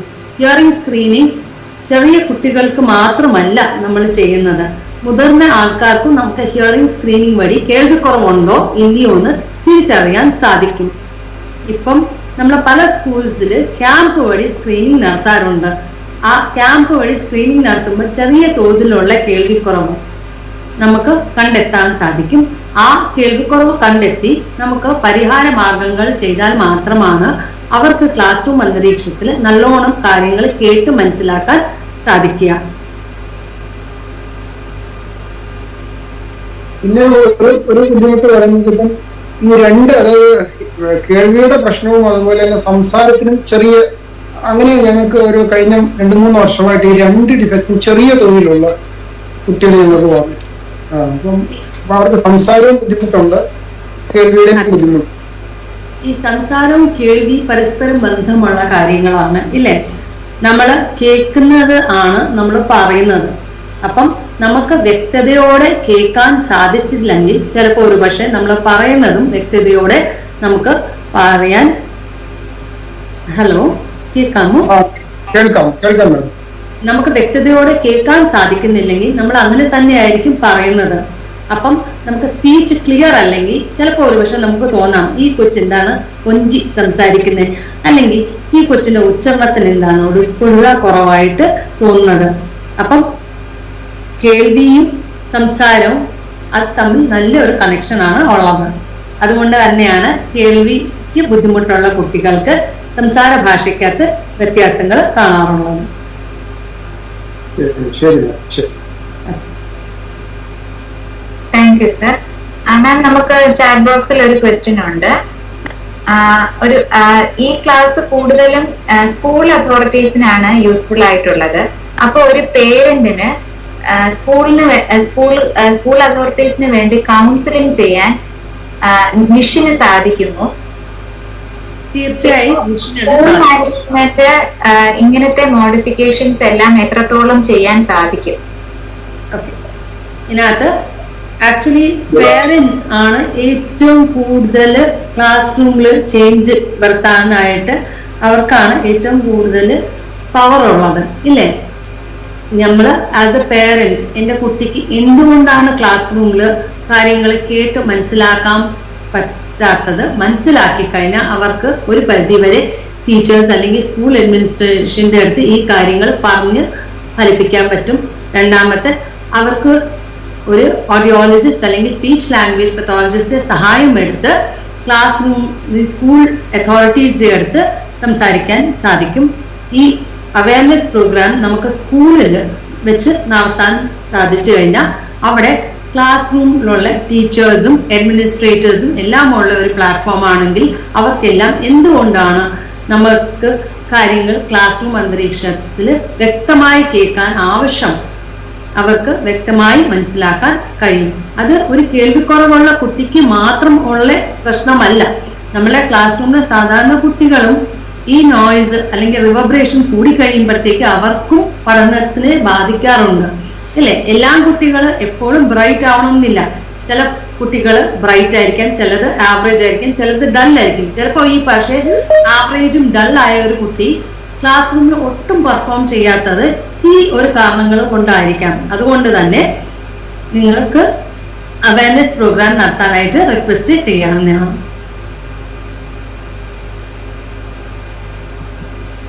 നമുക്കൊരു ക്വസ്റ്റ്യനും കൂടി വന്നിട്ടുണ്ട് ചാറ്റ് ബോക്സില്. സിവിയർ ഹിയറിംഗ് ലോസ് ഉള്ളവർക്ക് കോക്ലിയർ ഇംപ്ലാന്റ് നടത്തേണ്ടതുണ്ടോ? ഭാവിയിൽ നിലവിലുള്ള കേൾവി നഷ്ടപ്പെടാൻ സാധ്യതയുണ്ടോ? ഓക്കെ, ഇതൊരു വളരെ നല്ല ചോദ്യമാണ്. അപ്പം സിവിയർ നമുക്ക് അത്യാവശ്യം നല്ല രീതിയിൽ ശബ്ദം കേൾക്കാൻ ബുദ്ധിമുട്ട് ഉണ്ടാവുന്ന അവസ്ഥയാണ്, ഇല്ലേ? പൊതുവെ ഞാൻ സംസാരിക്കുന്ന ശബ്ദത്തിന്റെ ഒച്ച അത്യാവശ്യം നല്ല ലൗഡാണ്. സിവിയർ ലോസ് ഉള്ള കുട്ടിക്ക് ഞാൻ ഈ ഒരു ഒച്ചത്തിൽ സംസാരിച്ചു കഴിയുമ്പം അവർക്ക് കേൾക്കാൻ സാധിക്കില്ല. അപ്പം അവരുടെ ഭാഷ വികസനം കുട്ടികളെ സംബന്ധിച്ച് നമ്മൾ നോക്കുമ്പോഴത്തേക്ക് അവരുടെ ഭാഷാ വികസനം ഉണ്ടാവത്തില്ല. അല്ലെങ്കിൽ അവര് ഒട്ടും സംസാര ഭാഷ ഉപയോഗിക്കാതെ ആവും, ഇല്ലേ? അതുകൊണ്ട് തന്നെ ഈ severe to profound hearing loss ഉള്ള കുട്ടികൾക്ക് ഹിയറിംഗ് എയ്ഡ് ഇട്ടതിന് ശേഷം നമ്മൾ എപ്പോഴും നിരന്തരമായി നോക്കണം അവർക്ക് ഈ ഹിയറിംഗ് എയ്ഡ് വെച്ചിട്ട് എല്ലാം ശബ്ദങ്ങളും കേൾക്കാൻ സാധിക്കുന്നുണ്ടോന്ന്. ഇപ്പം ഒരു ഹിയറിംഗ് എയ്ഡ് ഉപയോഗിച്ചതിന്റെ ശേഷം ഉപയോഗിക്കുമ്പോൾ കുട്ടിയുടെ എയ്ഡഡ് ഓഡിയോഗ്രാം ഏകദേശം ഒരു 35 തൊട്ട് 40 dB വരെ ഉള്ള ശബ്ദം കേൾക്കാനേ സഹായിക്കുന്നുള്ളെങ്കിൽ ആ കുട്ടി ചുറ്റുമുള്ള സോഫ്റ്റ് സൗണ്ട്സ് എല്ലാം മിസ് ചെയ്യുകയാണ് ചെയ്യുന്നത്, ഇല്ലേ? അന്തരീക്ഷത്തിൽ ഉണ്ടാവുന്ന പലതരം സോഫ്റ്റ് സൗണ്ട്സ് ഉണ്ട്. അല്ലെങ്കിൽ നമ്മൾ സംസാരിക്കുമ്പോൾ തന്നെ ചില ശബ്ദങ്ങൾ സോഫ്റ്റും ചില ശബ്ദങ്ങൾ ലൗഡുമാണ്. അപ്പം ഈ ഒരു കുട്ടിക്ക് ഹിയറിംഗ് എയ്ഡ് ഉപയോഗിച്ചാൽ പോലും ചിലപ്പം ഈ സോഫ്റ്റ് സൗണ്ട്സ് മിസ് ചെയ്യും. ഉദാഹരണത്തിന് ഇപ്പം നമ്മൾ പുറത്ത് പോകുമ്പോഴത്തേക്ക് നല്ല കാറ്റുണ്ടെങ്കിൽ ഇലകൾ തമ്മിൽ ആടുമ്പോഴത്തേക്ക് ഇലകൾ ആടുമ്പോൾ ചെറിയൊരു ശബ്ദം ഉണ്ടാവാറുണ്ട്, ഇല്ലേ?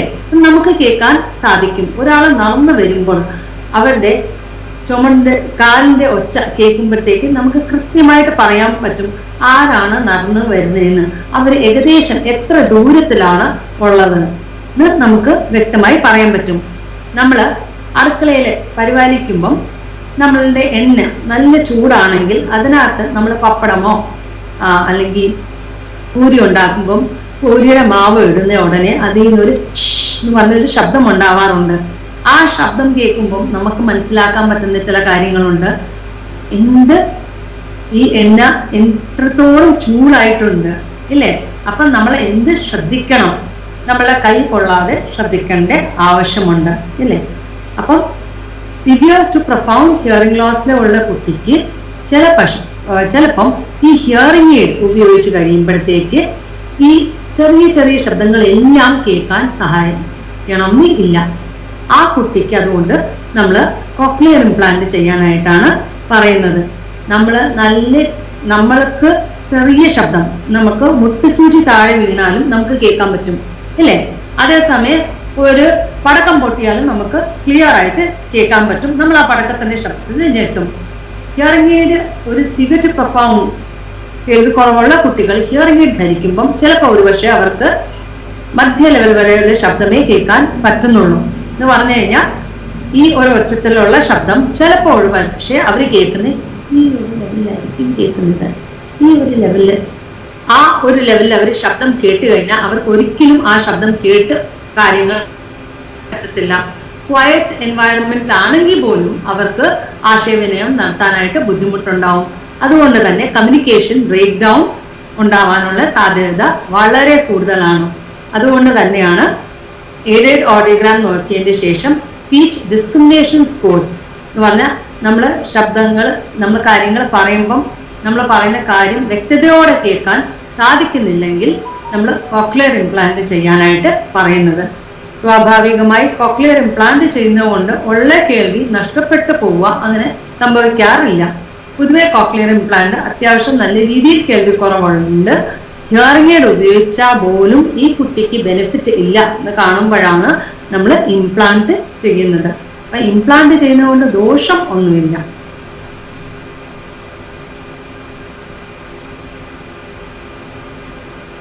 ഇനിയിപ്പോ ചാറ്റ് ബോക്സിലുള്ള എല്ലാ ക്വസ്റ്റ്യൻസും ആൻസർ ചെയ്ത് കഴിഞ്ഞു. ഇനി ക്വസ്റ്റ്യൻസ് ആർക്കെങ്കിലും ഉണ്ടെങ്കിൽ മൈക്ക് അൺമ്യൂട്ട് ചെയ്ത് ചോദിക്കാം, ഇല്ലെങ്കിൽ ചാറ്റ് ബോക്സിൽ ഇടാവുന്നതാണ്.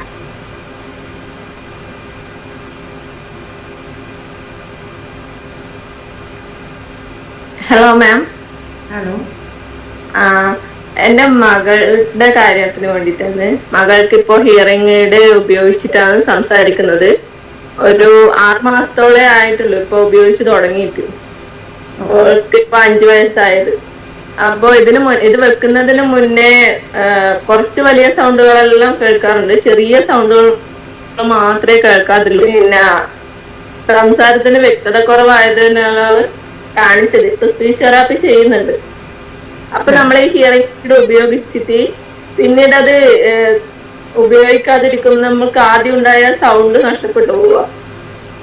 അവരാദ്യം കേട്ടോണ്ടിരുന്ന സൗണ്ട്. അപ്പൊ അമ്മ ആദ്യം നമ്മൾ മനസ്സിലാക്കേണ്ടത് നമ്മൾ എന്തുകൊണ്ടാണ് ഹിയറിംഗ് എയ്ഡ് ഉപയോഗിക്കുന്നതിനെ പറ്റിയാണ് ഇല്ലേ? കുട്ടിക്ക് ശബ്ദങ്ങള് വേണ്ട രീതിയിൽ കേൾക്കാൻ പറ്റാത്ത കൊണ്ടാണ് നമ്മൾ ഹിയറിംഗ് എയ്ഡ് ഉപയോഗിക്കുന്നത്. അപ്പൊ ഹിയറിംഗ് എയ്ഡ് ശരിക്കും പറഞ്ഞാൽ ശബ്ദം ഉയർത്തി ചെവിയുടെ ഉള്ളിൽ എത്തിക്കുകയാണ് ചെയ്യുന്നത് അല്ലേ?